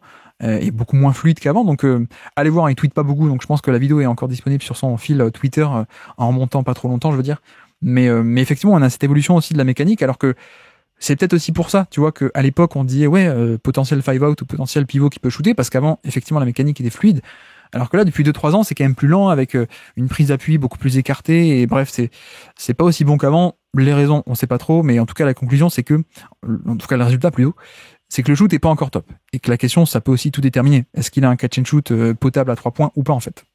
Ouais. Et je suis tout à fait d'accord avec toi sur le passing. Et ça m'avait frappé sur certains matchs, pardon, le fait que ils étaient plus efficaces en utilisant Jarrett Allen qui était fixe et Evan Mobley qui jouait off-ball presque en tournant autour des écrans pour venir finir au cercle. Mais c'est un style de jeu qui est très chouette à voir, mais qui, je pense, est difficile à tenir sur tout un match, parce que ça nécessite énormément de mouvements de tout le monde autour de Jarrett Allen. Tu peux pas jouer à chaque fois comme ça, et puis bon, les défenses s'adaptent aussi au bout d'un moment. Mais oui, je suis tout à fait d'accord avec toi là-dessus, et bon, à voir, mais en tout cas, il y a quand même des choses qui sont positives dans son évolution. Ouais, à voir aussi si, du point de vue de la responsabilisation offensive, le fait d'avoir 2 porteurs de balles qui ont quand même un usage assez important, le restreint pas un peu, mais bon, on en revient toujours à la construction de cet effectif du point de vue global, quoi. Ouais. Alors justement, on a parlé de Mobley, ma 3e stat du jour, moi, c'est sur Jarrett Allen. C'est 0,73. C'est son ratio de playmaking, justement. Donc, qu'est-ce que le ratio de playmaking? C'est l'assist percentage divisé par l'usage percentage, donc en français, le nombre de passes que tu fais par rapport à ton nombre de ballons. Donc, à quel point tu as une tendance pour faire de la passe versus le scoring, finalement. Et donc, c'est son plus haut total en carrière. Son plus haut ratio, c'est la première fois en carrière qu'il est à ce point orienté vers distribuer le jeu par rapport au nombre de ballons qu'il reçoit. Et je pense que ça illustre bien, pour sortir un peu des stats, mais ça illustre bien aussi les progrès au passing que Jarrett Allen fait depuis quelques temps. Et justement, on en parlait à l'instant, mais voilà, je trouve que entre les deux, il y a peut-être celui qui a l'image du meilleur passeur, parce qu'un peu stéréotype du pivot moderne, un peu très orienté périmètre, etc. C'est Mobley, alors que Jarrett Allen, c'est plus le moule et le modèle de le catch and finish, quoi. Et je voulais souligner ça parce que non seulement il fait des progrès là-dessus, il a fait beaucoup de progrès, et donc on voit qu'aujourd'hui il a bien augmenté, mais surtout, donc pour moi c'est le meilleur passeur en mouvement des deux, assez clairement. Et bon, à la limite la compétition on s'en fiche, mais pour dire qu'en tout cas c'est un bon passeur en mouvement pour moi. C'est un mec qui quand tu fais le pick and roll, il pose l'écran, il va dans la mi-distance, il reçoit la balle, il peut faire la bonne décision, il le fait assez régulièrement. Donc il y a cet aspect là aussi de diversification du jeu, et comme en plus vient se rajouter le fait que il fait plus de passes, il est plus orienté passing, il fait plus de lecture qu'avant, et en plus le nombre de turnovers n'augmente pas. Il a le même pourcentage de turnovers par rapport au nombre de fois où il a la balle, donc ça bouge pas, donc c'est bien, quoi. Je veux dire, on améliore le passing en restant tout aussi propre, donc ça montre aussi de vrais progrès. C'est pas juste il a plus de ballons, quoi, mais il y a plus de déchets qui va avec. Non, c'est pas le cas. Et même plus globalement, je sais pas toi ce que t'en penses de Jarrett Allen, mais ce que j'aime, parce que là j'ai parlé du passing, mais je trouve qu'on a une grande diversification de son profil offensif plus généralement. C'est-à-dire qu'on n'est pas encore, et de toute façon, lui, contrairement à Mobley, n'a pas un potentiel de scoring élevé dans aucun aspect du jeu.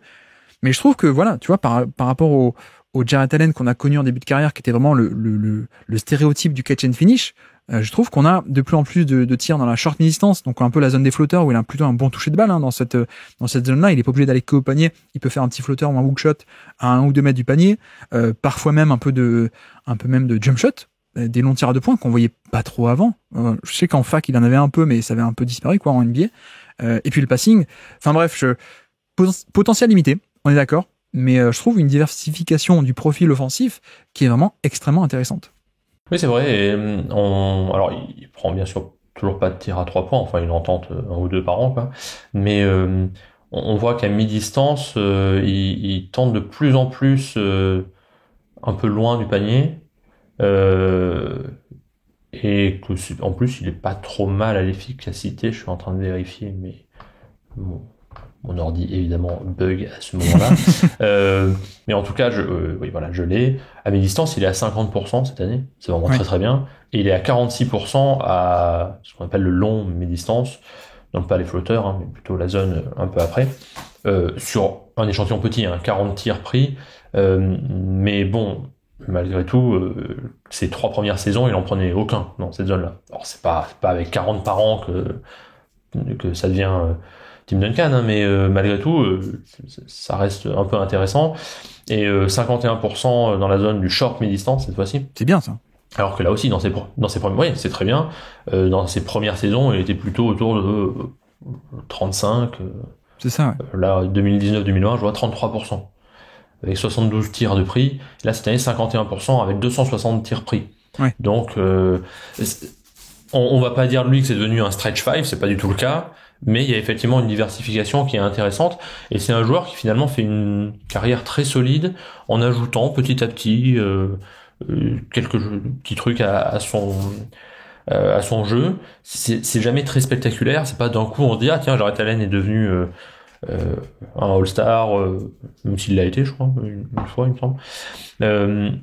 Mais voilà, il est très régulier, il tient les 32-33 minutes par match sans problème, sans faire énormément de fautes non plus, en étant très solide en défense, en protection de cercle. C'est vraiment le type même du titulaire ultra solide et sur lequel on se poserait pas tant de questions s'il n'y avait pas ce duo Allen Mobley finalement.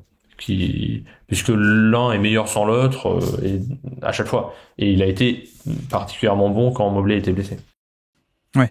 Non, mais moi je sais que ça peut être vu comme un blasphème par beaucoup de fans des Cavs ou pas des pas Cavs, mais tu vois, l'an dernier, quand on a fait notre top 100, je disais, j'ai pas envie de mettre un trop gros écart entre Allen et Mobley, quoi, en termes de classement hiérarchie NBA. Je trouve pas que la valeur soit si différente que ça.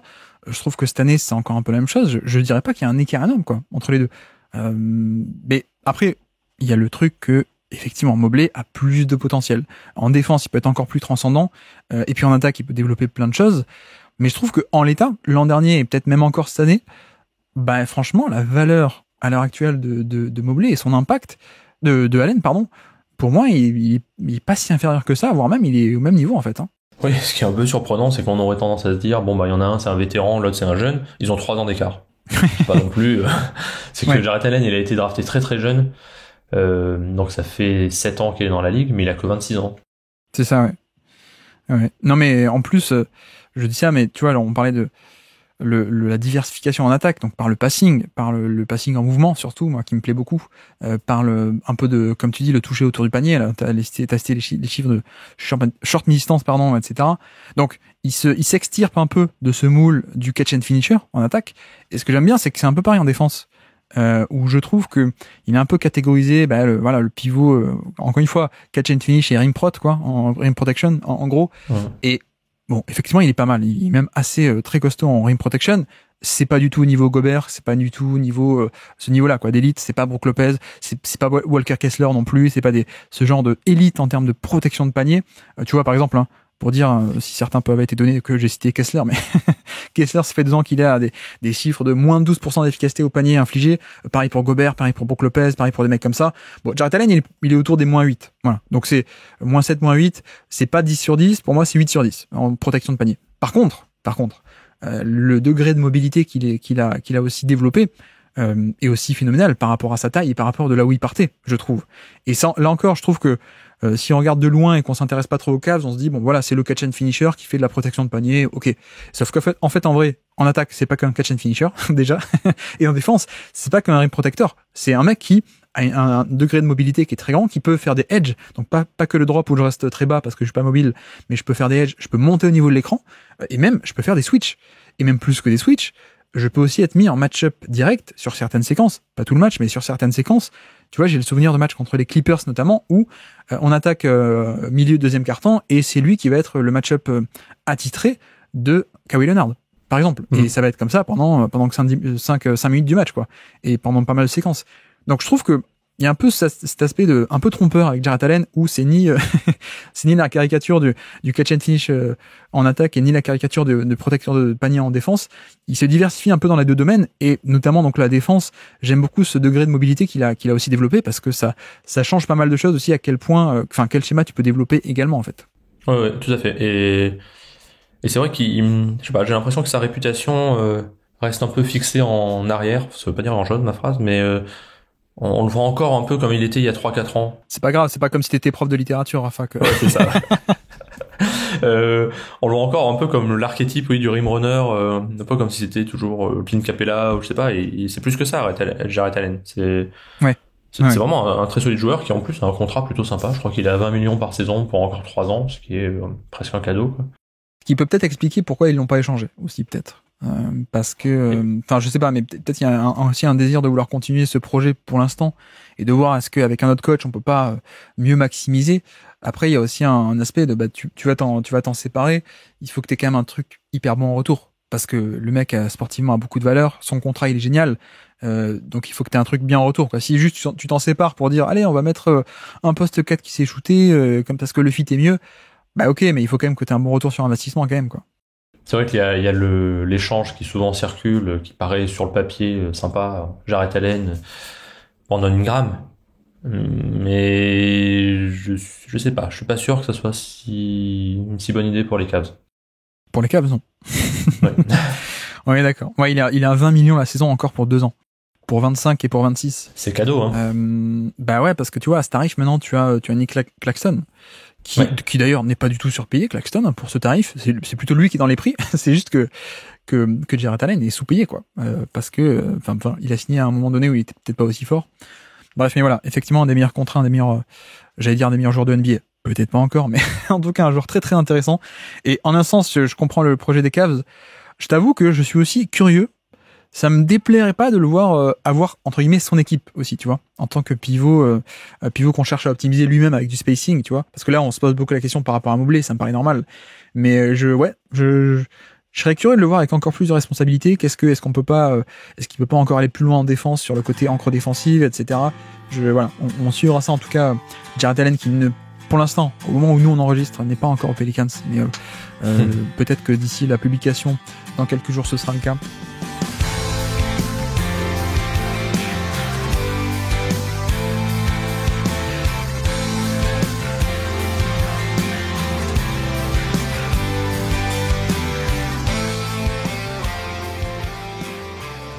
Bref, donc on avance. Quelle est donc ta 4e stat du jour sur les Cavaliers 2024 ? Alors, c'est 39.4. C'est ouais. 39.4%. C'est l'adresse à 3 points d'Isaac Okoro. Ouais. Ce qui donne l'impression qu'Isaac Okoro est devenu un shooter quasiment d'élite. Enfin, pas tout à fait, mais pas loin. Alors qu'il était quasiment non-shooter à son arrivée en NBA. Je crois que c'est sa 4e saison, si je me trompe pas. Bon, donc c'est bien, c'est positif. C'est une stat qui permet de réfléchir à ce joueur qui est un peu étrange. Enfin, on sait pas trop quoi penser, parce que cette stat-là est un peu à nuancer aussi, parce qu'on a bien vu. Alors déjà, d'une part, parce que quasiment la moitié de ses tirs sont complètement ouverts, ce qui est quand même le signe que pour l'instant il n'est pas encore respecté tout à fait par l'adversaire. Et ça a sauté aux yeux en play-off, où il a été laissé ouvert en permanence, où les équipes lui disaient bah vas-y shoot, hein, tu ne fais pas peur. Et avec raison, puisque en catch and shoot en play-off, il est tombé à 27,6%, alors qu'il était à 39,5% en saison régulière. Et 39,5% en catch and shoot, c'est pas si bien. Bon, donc, est-ce que Okoro est devenu un très bon shooter à 3 points? Je suis pas sûr, honnêtement. Je pense qu'il est devenu un shooter correct. Enfin, disons qu'au moins, il peut mettre un peu des 3 points, mais c'est pas un très bon shooter. Et alors, plus largement que ça, en fait, je m'interroge un peu sur l'utilisation qui en est fait de Okoro. Et c'est peut-être d'ailleurs une interrogation qu'il y a aussi dans le front office, vu que, comme tu l'as dit, il est toujours pas re-signé. C'est un joueur que, vu la construction de l'effectif, que les Cavs sont obligés de faire jouer à l'aile pour défendre sur les postes 3, voire poste 4. Aussi parce que Georges Niang n'a pas été bon et pas bon défensivement. Bon. Mais à mon sens, Okoro, son gros point fort, c'est d'être un défenseur sur l'extérieur et sur les meneurs adverses, les arrières adverses. Et ils le font pas trop jouer comme ça, ils le développent comme un free and D de ailier. Alors que, mais je comprends que ça soit difficile, il me semble que son meilleur rôle, ce serait de défendre sur les postes 1 et 2 et d'avoir un peu plus la balle parce que il a cette capacité à un peu, enfin il a un dribble qui est pas mal, il a un peu de playmaking, il est pas si mauvais en mouvement et puis il est très costaud, donc il serait très utile pour aller jouer physiquement contre des joueurs un peu plus petits, quoi. Mais bon, en même temps, il n'est pas assez bon pour être titulaire poste 1 et 2. Donc il est transformé dans ce rôle de poste 3 où en gros il doit rester dans le corner et mettre ses tirs extérieurs et défendre sur les postes 3 adverses. Je comprends que ça soit nécessaire du point de vue de l'effectif, et en même temps ça me semble pas être tout à fait le joueur qu'il est. Et ça pose la question qui était sous-entendue dans tout ce qu'on a dit depuis le début mais qui est centrale, c'est qui on fait jouer en poste 3 dans cette équipe? Qu'est-ce qu'il faut comme poste 3 dans cette équipe pour faire la transition idéale entre les deux duos qui sont déjà pas idéal, quoi. Ben on a Max Strus qui est arrivé, mine de rien, à la place d'Okoro, qui a un peu piqué la place, mais je te rejoins que, Ouais. en fait, c'est peut-être le pire contexte pour lui, malheureusement, parce qu'en fait, c'est un mec qui a un compromis de shoot, même si, comme tu dis, cette année, 39%, mais le pourcentage ne veut pas dire respectabilité, évidemment. Il y a une question de volume, il y a une question aussi d'historique, il faut que tu sois efficace pendant plein de saisons pour que tu sois respecté. Voilà, juste une saison, ça suffit pas, quoi. Donc évidemment, c'est pas encore un bon shooter, on est dans la bonne direction, mais donc on n'a pas encore ce niveau-là de spacing et d'dangerosité, mais là où c'est pas bien pour lui, c'est qu'il tombe dans une équipe qui a déjà pas de spacing. Donc en fait, ce compromis, tu serais prêt à l'accepter parce que c'est un joueur qui a un package assez intéressant, notamment le côté défenseur, évidemment, comme tu dis, mais avec le passing aussi. C'est pas juste un défenseur un peu, enfin très sobre et qui apporte rien, quoi. C'est aussi un mec qui est très très bon connecteur, je trouve, qui peut attaquer des close-out et faire l'extra pass, qui peut faire driving kick, qui voilà fluidifie le jeu très bien. Et je trouve que son passing est largement sous-estimé à mon sens. Mais en même temps, voilà. Ça, tu l'acceptes et tu serais prêt à l'intégrer plus facilement si tu avais un spacing autour, quoi. Tu le mets à Boston, tu te dis bon, ben ok, c'est un peu pénible. Peut-être il va pas jouer tout le temps 30 minutes en playoff parce que quand même le manque de spacing, ok. Mais c'est quand même plus facile de l'intégrer, quoi. Et là, il tombe dans une équipe où il y a déjà pas de spacing, donc lui, en tant que ailier, il peut pas en plus rajouter un non-spacing entre guillemets en plus de Mobley et Allen, quoi. Donc c'est là-dessus où c'est dommage. D'ailleurs, il est free agent, il a pas encore été re-signé. Je suppose qu'il y a un peu un côté où on le laisse tester le marché parce que le marché est très fermé cette année. Merci CJ McCollum pour le nouveau CBA. Il y a plus de place pour des joueurs comme ça. La classe moyenne a disparu en NBA. c'est un autre débat. Mais voilà, il a pas été signé. Je pense qu'il finira peut-être par signer un peu moins cher aux Cavs ou même ailleurs, je sais pas. Mais en tout cas, il y a ce côté où le joueur est intéressant, mais c'est peut-être pas le bon contexte pour lui parce que je te rejoins aussi que niveau spectre défensif, c'est vrai que c'est quelqu'un qui plutôt va être de poste 1 à 3, on va dire, plus que gros poste 3, gros poste 4, quoi. Donc même là-dessus, c'est peut-être pas idéal, quoi. Ouais, et puis on parlait de la difficulté de cette équipe à obtenir des lancers francs. Lui, pour le coup, il est capable d'obtenir des lancers francs. Il a des très bonnes stats de ce point de vue-là parce que, tout simplement, physiquement, il est le combo physique plus dribble fait que il est capable d'obtenir. Alors ensuite, il a pas un toucher de balle extraordinaire, donc il tourne autour de 70% de réussite au lancer, ce qui est quand même pas génial. Mais bon, voilà. Mais ouais, je serais curieux de voir ce que ça donne. Alors, je sais pas, peut-être que d'ici que le podcast sorte, Okoro aura re-signé, donc. Ouais. Mais je pense qu'il va re-signer parce que de toute façon, ils en ont besoin malgré tout. Ils n'ont pas eu une profondeur d'effectif à l'aile qui est si grande qu'ils peuvent s'en passer. Et puis il n'y a Ouais. pas non plus plein d'équipes qui peuvent le re-signer. Mais ça sera curieux, ça sera intéressant de voir comment Atkinson l'utilise, s'il re-signe, et puis aussi à quel prix il va être re-signé, quoi. Mais alors justement, passons moi à ma 4e stat du jour, comme ça on peut prolonger la discussion sur les ailiers. Moi c'était 35, c'était le pourcentage de Max Strus. Comme ça on va pouvoir discuter un peu de lui, qui a donc une signature pour de l'été dernier. Je sais pas toi ce que t'en penses, mais moi je trouve qu'il a fait une bonne saison dans l'ensemble. Après c'est vrai que tu vois 35% à 3 points, c'est un peu faible. En tout cas il a plutôt cette image de shooter, donc on attend plutôt plus. Et en même temps l'an dernier à Miami il était à 35% aussi. Il était aussi à 35% sur le même volume, 35 sur 7 par match. L'an dernier, comme cette année, donc à Miami, comme à Cleveland. D'ailleurs, j'aime bien aussi l'exemple de Max Strus parce que on dit souvent, les mecs qui quittent Spoelstra et Miami, ils deviennent nuls. Bah non. En fait, c'est juste que Gabe Vincent était blessé et Max Strus, il est parti et voilà, il est bon. Max Strus, il est comme au niveau d'avant. En tout cas, c'est pas que la magie du contexte Miami. Mais voilà. Donc, on a affaire à quelqu'un qui prend beaucoup de 3 points, qui a du spacing et du shooting en mouvement aussi, donc ça c'est intéressant, le côté sortie d'écran. C'est pas un shooter statique qui attend dans le corner, donc ça peut créer des choses aussi.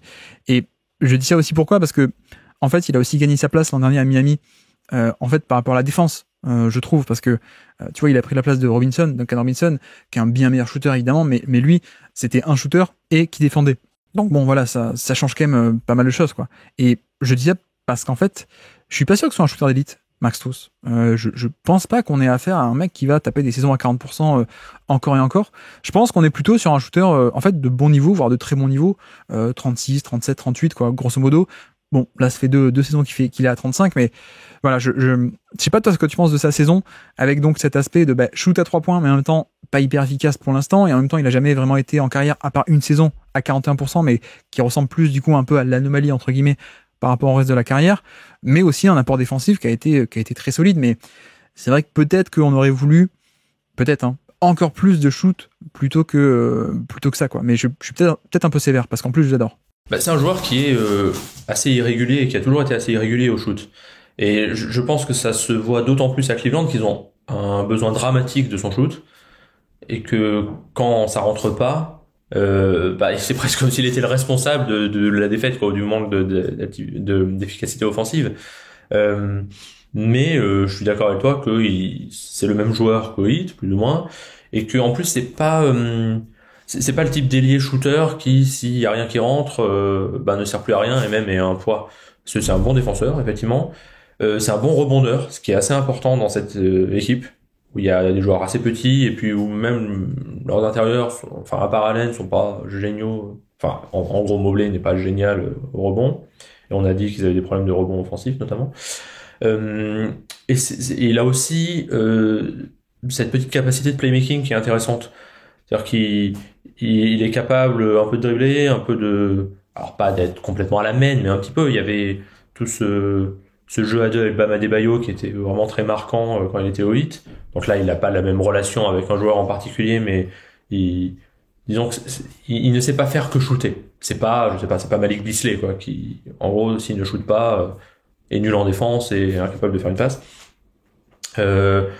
Donc, moi, je trouve que Max Strus, il a fait le boulot pour lequel il avait été recruté, et que c'est plutôt une bonne recrue. Mais presque, ce qu'on lui reproche est un signe des problèmes généraux de l'effectif, en un sens, qui fait que c'est lui qui doit apporter le shoot presque plus que tous les autres, et qu'il n'est pas non plus défensivement d'une polyvalence extrême. Mais je trouve que c'est une bonne recrue. Ouais. Non, je suis d'accord. Pour moi, je sais que à l'époque Alex était pas forcément de mon avis. Moi, je l'avais mis dans mes trophées de fin de saison qu'on a fait avec Alex de Trash Talk. Je l'ai mis parmi les meilleures recrues de l'année en fait, clairement, assez nettement, parce qu'en plus le prix est pas très cher et puis il est bon quoi. Ce côté parce que tu vois, il apporte un truc que, au-delà des pourcentages, moi je réitère, je pense qu'il sera jamais un shooter d'élite avec en enchaînant plein de saisons d'élite. En tout cas, ça n'a pas l'air de ressembler à ça. Mais il apporte un truc que n'avait pas Okoro, c'est-à-dire une viabilité de deux côtés du terrain. Parce qu'Okoro, la défense était là, mais l'attaque coûtait des points quoi. Et Max Strus, la défense est moins bonne, mais elle est tout de même viable, et l'attaque est évidemment viable aussi. Donc il y a un peu ce truc-là, et bon, voilà, on en revient toujours au même problème qui est que quand tu mets 4 gros salaires ailleurs, combien d'argent il te reste pour un mec qui fait le lien entre les deux, quoi, entre le back court et le front court, mais voilà, plutôt bonne saison, enfin même très bonne saison je trouve de la part de Max Strus. Je tenais tout de même à le signaler aujourd'hui. On verra si est-ce qu'on repart avec cette rotation à l'aile l'an prochain de Okoro, Max Strus ou pas. Est-ce qu'on va arriver à débaucher, quitte à débaucher des gens de Miami, Max Strus l'été dernier. Est-ce que Butler est pas trop mécontent? Est-ce qu'on peut pas aller chercher? Non, je plaisante évidemment.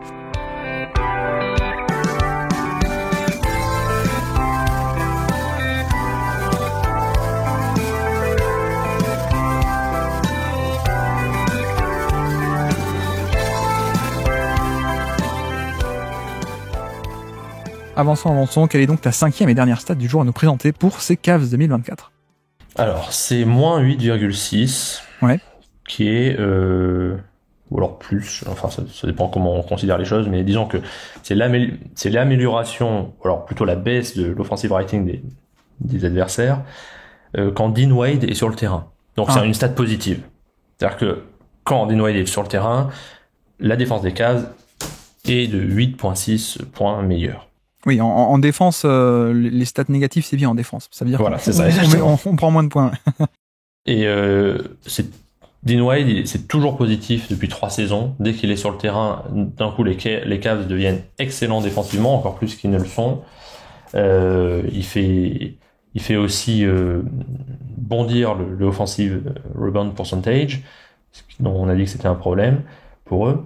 Et c'est un joueur qui est vraiment très intéressant parce qu'il a ce profil de grand ailier, presque, enfin, il joue poste 4 en gros, très polyvalent défensivement, très mobile, et qui serait parfait aux côtés d'Evan Mobley en pivot.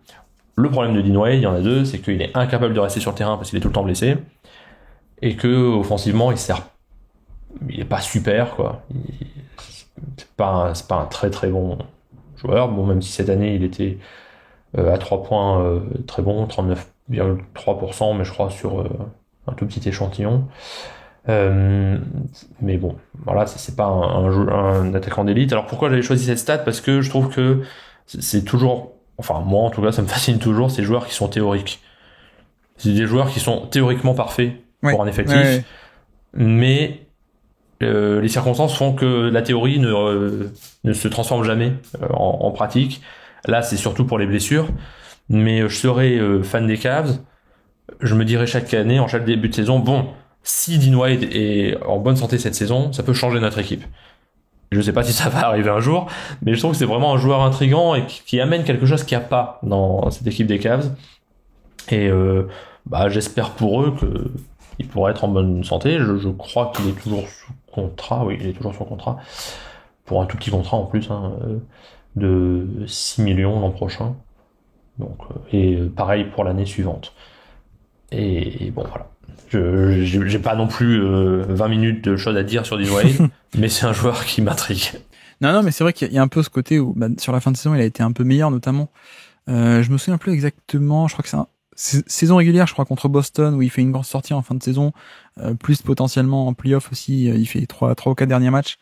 Mais non, mais comme tu dis, c'est un peu le joueur théorique. C'est-à-dire que on voit la théorie de c'est un intérieur qui peut s'écarter et donc ça peut offrir du spacing, mais à quel point ça se concrétise encore, c'est vrai que c'est pas tout le temps le cas. Mais en tout cas, voilà, tu vois, lui il a été drafté assez tard. En plus, il a été drafté 23 ans après 4 ans de fac à Kansas State, sous les couleurs violettes de Kansas State, et puis là il en a 27 quoi.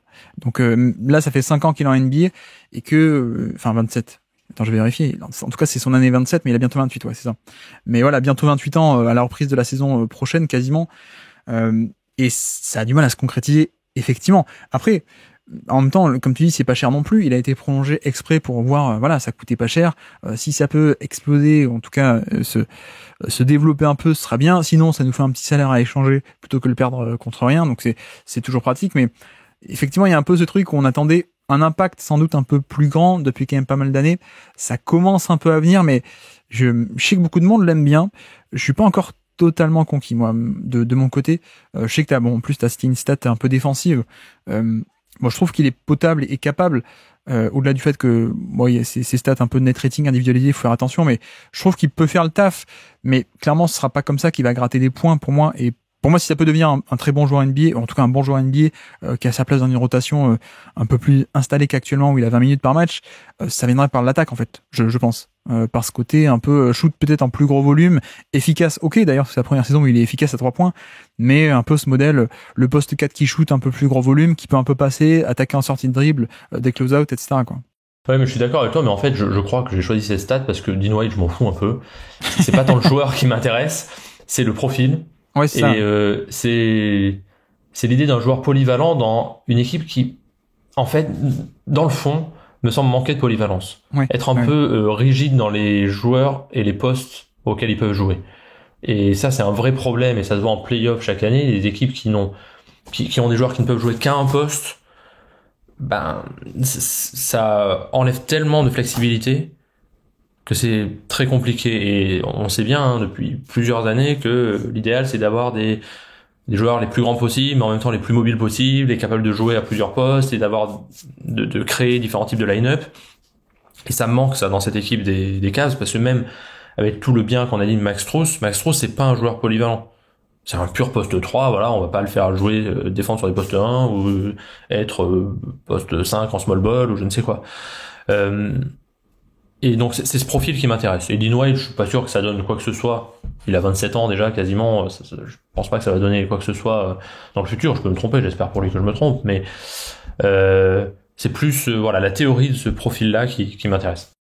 Ouais. Non mais je suis d'accord. C'est vrai que il y a un aspect, tu sais, comme tu dis, manque de polyvalence et chacun fait un peu son rôle et pas grand chose de plus. Tu vois, il y a même un peu le côté un peu stéréotypé de bon, t'as les meneurs, t'as les intérieurs et t'as même le spécialiste en sortie d'écran, même s'il peut faire un peu plus, mais qui est Sam Merrill. T'as le poste 4 qui est George Niang qui est là que pour le shoot. Enfin voilà, tout est très cadré et ça manque un peu effectivement de fluidité, de là-dedans, de polyvalence, effectivement, ça manque un peu. Et d'ailleurs, vu qu'on parle de ça, Dean White a un peu commencé à manger des minutes justement de George Niang sur la fin de saison. Là où George Niang était un peu arrivé pour le shoot d'élite. Effectivement, on sait qu'il sait pas faire grand chose de plus à part le shoot et attaquer un petit close-out parfois avec sa puissance. Mais voilà, ça. En dehors de ça, il y a certaines limitations du profil, alors que avec Wade, t'espères un peu plus, notamment défensivement. Donc voilà, à suivre, parce que en effet, ça coûte vraiment pas cher, quoi. Ça coûte pas cher du tout, Dean Wade. Donc s'il peut continuer un peu sur sa lancée en dehors des blessures, ça peut être très cool. Donc voici pour Dean Wade. Tu me dis si t'as déjà rajouté sur Dean Wade. Sinon, on peut passer ma 5e stat du jour. On n'en a pas parlé. Il faut qu'on le fasse tout de même. Donovan Mitchell. On n'a pas encore parlé de lui dans ce bilan de saison. Il faut qu'on le fasse. Moi, j'avais 11,4. C'est le nombre de potentiels assists de Donovan Mitchell cette saison NBA 2024. 11,4 assists potentiels par match. C'est au niveau de SGA, de Dejounte Murray par exemple aussi, de De'Aaron Fox, de Tyrese Maxey. Bref, donc c'est un chiffre qui est pas mal. Pour le coup, c'est même le 20e plus gros total de NBA. 20e plus gros total de assists potentiels par match en NBA. Et bon, son plus haut score en carrière évidemment, mais ce qui est assez marrant, ce qui est bien en tout cas, c'est de voir l'évolution aussi de ce joueur qui voilà, en fait, il partait de très très bas. Toi, c'est à l'époque encore où tu vis du scouting, comme moi. On est d'accord que c'était un peu sa faiblesse à la base, ce côté passing. Oui, c'est vrai. Et dans sa saison rookie d'ailleurs aussi, à Utah, on voyait que c'était un pur poste 2 de ce point de vue-là, qui pensait à scorer bien avant d'être dans le playmaking. Ouais, il y avait un peu ce côté où, comme tu dis, explosivité, son propre scoring, mais il y a très peu de lecture avancée en fait. Et il y avait pas ce genre de playmaking, driving kick, etc.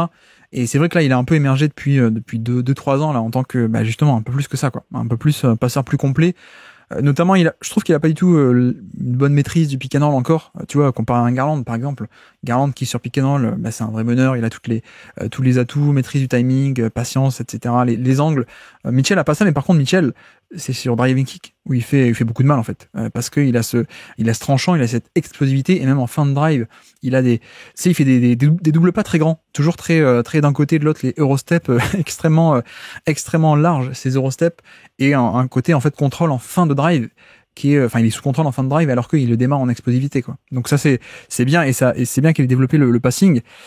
Et tout d'ailleurs, je note ça, son passing augmente et évolue alors que les turnovers non. Donc ça c'est bien aussi, le côté propreté pour le coup. Et j'en viens à me poser la question, même si je l'ai fait un peu en début de podcast, mais Est-ce qu'on peut rêver un jour d'un Mitchell peut-être encore plus héliocentrique, ou est-ce que finalement, bon ben on a déjà beaucoup progressé et qu'on va un peu en rester là sur ce côté juste poste 2 polyvalent plutôt que héliocentrique dans le sens je suis le créateur principal de mon attaque, j'ai tous les ballons et j'ai un niveau de playmaking suffisant pour porter à moi seul l'attaque, un peu comme Harden, un peu comme Westbrook ou ce genre de mec quoi. Oui, c'est... écoute, bon, il a quasiment 28 ans, mais en même temps, à 28 ans, tu progresses encore, donc c'est pas exclu, hein. Je sais pas si j'en ai vu assez de sa part en termes de pure création pour dire ça. Moi, j'aurais tendance à dire plutôt non, qu'il reste des limites dans la pure création de tir, quoi. Enfin, de tir pour les autres, je veux dire. Donc plutôt un bon meneur à côté, quoi. Parce que tu vois, si je dis n'importe quoi, mais est-ce que tu peux avoir échangé Garland pour garder Mitchell, faire ce choix enfin et dire, allez, on met un 3&D, on met Patrick Beverley à côté, même s'il est parti, Beverley il est parti de NBA maintenant, mais bref. Tu vois, est-ce que si tu Mitchell plus un 3&D en meneur, est-ce que ça suffit ou pas finalement? J'ai l'impression que ça peut être un peu court, quoi. Ouais, et puis ça dépend de l'effectif autour. C'est-à-dire si tu fais ça, mais que tu gardes le duo Mobley-Allen, qui sont, on a dit, hein, qui ont des qualités en playmaking, mais qui sont pas non plus extraordinaires. Ça veut dire qu'il faut au moins un poste 3 qui lui ait une capacité de playmaking, parce que sinon là ça va devenir très limité. Je sais pas, bon, en même temps, toute la période où il n'y avait pas Garland, c'était lui qui était le meneur. C'est ça. Et ça s'est très bien passé. Exactement, tout à fait. C'est un peu pour ça que je me dis, il y a peut-être un potentiel, quoi. Ouais.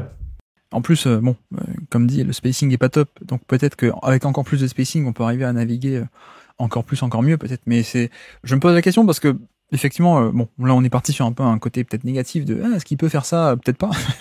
Mais non, mais c'est surtout pour parler de ses progrès à la passe, parce que comme dit, les chiffres moyens sur la saison n'ont jamais été aussi bons. Et puis même lui, comme tu dis, sur les passages sans Garland, on a vu pas mal de très bonnes choses. Peut-être moi, là où je reste un peu sur ma faim, mais là pour le coup, j'ai du mal à voir une explosion au step supérieur. C'est peut-être au niveau scoring où en fait, je pense pas qu'il soit jamais un 10 sur 10, quoi. Je pense pas qu'il puisse intégrer la catégorie All NBA First Team un peu automatique, quoi. Actuellement, tu vois, bon, on a un mec qui est à plus de 3% d'efficacité par rapport à la moyenne sur un gros volume. C'est bien, franchement, c'est bien.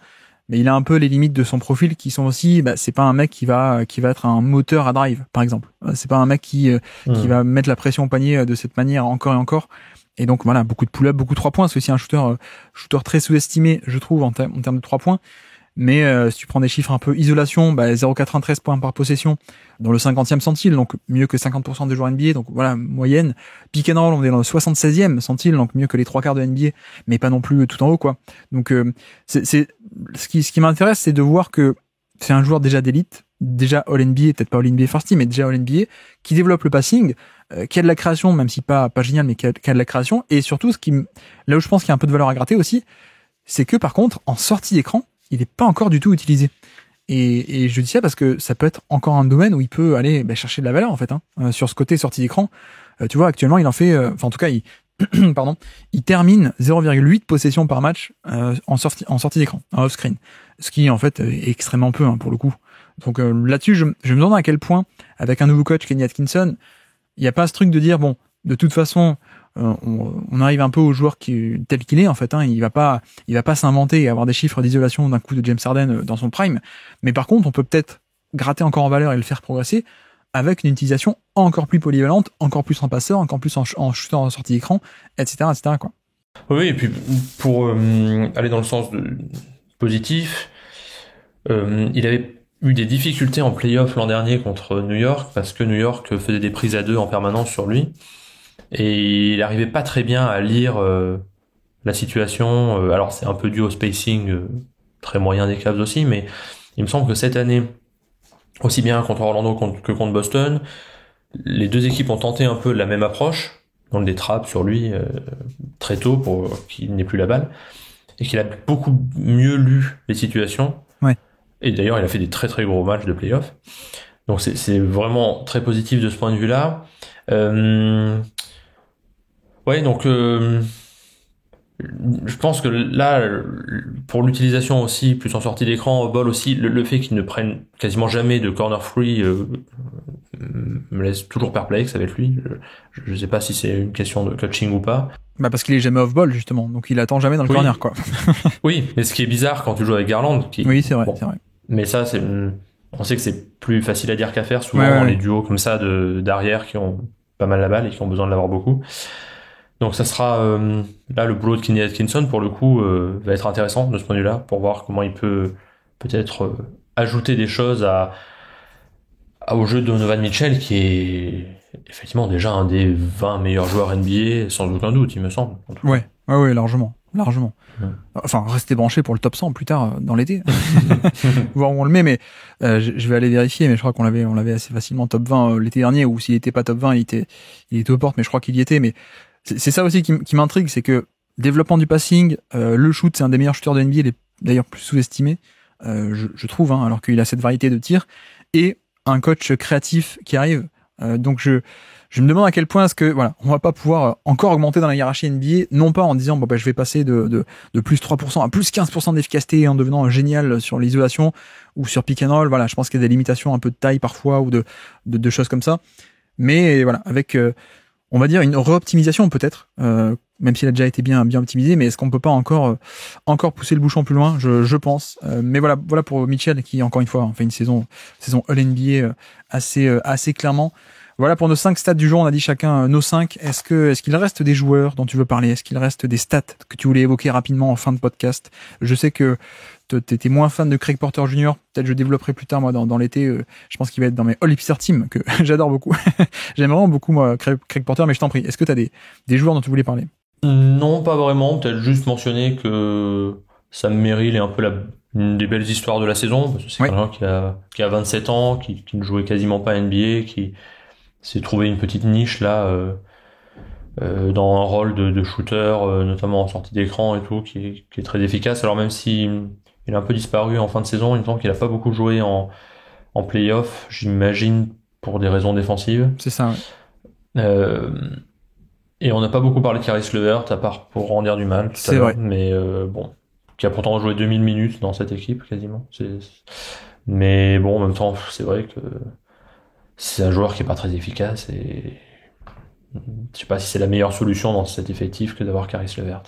Il va retrouver son coach de Brooklyn, Kenny Atkinson, qui l'avait amené à des hauteurs de moins 9% d'efficacité relative à la moyenne, alors que cette année, il est à moins 10. Non, c'est vrai que c'est assez terrible parce qu'il est là, il est dans la ligue depuis 8 ans et quand on voit la colonne efficacité sur la ligne de glace, tout est en bleu, ce qui est très mauvais signe. La ligne de glace, faut être en orange pour être quand on est bon.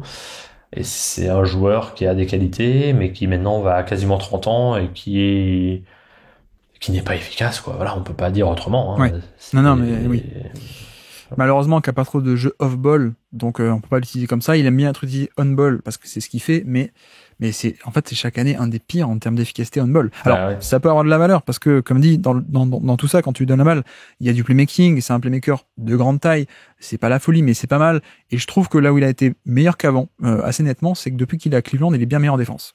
Ça, pour le coup, on peut pas lui enlever. JB Bickerstaff, qui est pas un coach parfait, mais là-dessus, il fait beaucoup progresser les joueurs, je trouve, en défense, en agressivité. Et la défense, oui, la défense depuis 2 ans et demi, elle est bonne, hein, pour Caris LeVert. Mais c'est la rentabilité, à quel point ça vaut le coup de lui donner la balle, en fait. C'est un peu ça mon problème. Et quand tu lui donnes pas la balle, est-ce que ça vaut le coup de l'avoir sur le terrain off-ball, sachant qu'il shoot, tu vois, encore une fois, à 32% à 3 points. Après la surchauffe de l'an dernier, il est revenu à ses standards un peu habituels de sous la moyenne, en fait, hein. Donc c'est un peu dommage. Et année après année, il est parmi les joueurs à gros volume. Si c'est pas le pire, c'est un des 5 pires, chaque année, quoi. Et ça fait au moins 5 ans que c'est le cas. Au moins. Tu vois, je parlais des drivers, où Garland est avant-dernier de NBA, antépénultième, pardon, monsieur professeur de littérature. Mais tu vois, Garland est dernier, et antépénultième, le dernier, c'est LeVert, quoi. C'est Caris LeVert. Et je pense qu'il y a un décalage parce que visuellement il a plein d'atouts. Il a un style, il est de grande taille, il fait de grands pas, enfin il a du dribble. C'est juste que il y a pas le résultat à la fin, quoi. Mais bref. Donc voilà pour Caris LeVert, mais on verra ce que Cleveland en fait. Sam Merrill aussi que j'aime beaucoup également, mais un compromis défensif, mais comme tu dis un peu sorti de nulle part. C'est comme ça qu'on fait un effectif aussi, hein, quand on est contender, c'est on crée de la valeur à partir de rien. Donc le petit shooter Sam Merrill, et puis je crois qu'on arrive au bout, hein. Finalement on a abordé pas mal de cas, Craig Porter, Sam Merrill, Isaiah Mobley d'ailleurs dans l'effectif, qu'est-ce qu'on en dit de Isaiah Mobley? Est-ce que c'est mieux ou moins bien que Thanasis Antetokounmpo? Ouais, j'en sais rien. Et puis, alors, il a joué 56 minutes. Donc, je pense que il fait partie du contrat de son frère. Comme... Non, alors par contre, pour de vrai, pardon, pas une question blague, excuse-moi. Pour de vrai, Emoni Bates, tu sais, toi tu t'en souviens peut-être, Ouais. qui était un ancien superstar lycéen, meilleur de sa QV et tout, qui avait un peu chuté, enfin qui avait beaucoup chuté, et qui finalement a été deuxième tour. Drafté deuxième tour, Emoni Bates a pris un parcours NCAA un peu particulier, drafté plus tard que prévu. Bon, rien trop à dire pour l'instant parce que la saison, il a fait 15 matchs. 15 matchs, il a démarré l'année, mais ensuite il a pas beaucoup joué. Mais à suivre peut-être parce que, comme dit, le talent est là. Après, je pense que le scouting lycéen était peut-être faux à l'époque parce que c'est pas un mec complet, c'est pas une star complet, c'est surtout un shooter qui a pas grand-chose de plus pour le coup, un peu de qualité athlétique mais pas des tonnes. Mais à suivre Emoni Bates parce que il est encore jeune, hein. Je crois qu'il a 20 ans à peine. Il a même pas 20 ans, mais c'est vrai que c'est un joueur qui a un jeu dont on a du mal à se dire que sans qualité physique, il puisse vraiment C'est ça, ouais. être utile en NBA parce qu'il prend des tirs très difficiles. C'est vraiment le joueur de J-League un peu, qui veut le ballon, qui prend des tirs très difficiles, qui du coup a une efficacité pas terrible. Bon là, il a joué 100 minutes, hein, donc on va pas faire des tonnes. C'est ça, mais ouais. 36% à 2 points, 21% à 3 points. Bon, sur 100 minutes. Mais malgré tout, ça va avec tout ce qui est dit par les scouts depuis 3-4 ans, enfin un peu moins, de 3 ans, qui est que c'est un joueur qui aura du mal à se muer en role player, quoi. Ouais. Extrêmement fin. Oui. Pas trop de drive et comme tu dis avec des ambitions et des velléités offensives peut-être en décalage par rapport à ses vraies compétences peut-être. Mais voilà, mais un mec qui avait vraiment la cote, hein. C'était alors je sais plus quelle année, je crois 2020, 2021, je sais plus, mais qui était le meilleur lycéen du pays depuis longtemps quoi, depuis quelques années avant quoi. Moi j'avais retenu ce nom parce que à chaque fois tu retiens un peu les gros noms qui vont arriver quoi. Et lui voilà, il était meilleur lycéen du pays, finalement il va à Memphis, mais c'est un échec à Memphis, c'est le Memphis de Penny Hardaway, hein, d'ailleurs en coach. Et puis ensuite il va à Eastern Michigan et ensuite drafté, mais bref, voilà pour Emoni Bates qui dans la théorie on va dire que c'est un shooter à 3 points. Voilà. Ouais. Un peu ça l'idée. On verra si on arrive à en faire un role player. On n'a pas parlé de George Niang aussi, mais ça c'est pour le plus grand plaisir je pense des fans des Cavs, donc on va s'arrêter là. Même si moi je l'aime bien dans son rôle. En tout cas merci beaucoup Rafa d'être passé sur Basket Lab. Eh ben avec plaisir, merci de m'avoir invité. Merci à tous d'avoir suivi cet épisode, j'espère que ça vous aura plu. Voici donc pour nos amis les Cavaliers qui ont une saison assez particulière, mais voilà. Les Cavaliers qui apparemment ne vont pas faire de gros mouvements cet été. Ils vont juste retenter leur chance avec un coach différent, mais le même noyau dur. On verra ce que Kenny Atkinson fait un peu de tout ça et des compromis de ce top 4, pas si évident que ça à gérer. Et donc nous, la prochaine fois, on va se retrouver pour parler des New Orleans Pelicans. Et donc, sur ce, je vous remercie une nouvelle fois de nous d'avoir écouté jusqu'au bout. Un grand merci à Rafa d'être passé sur le Basket Lab. Et moi, je vous dis à très bientôt. Ciao.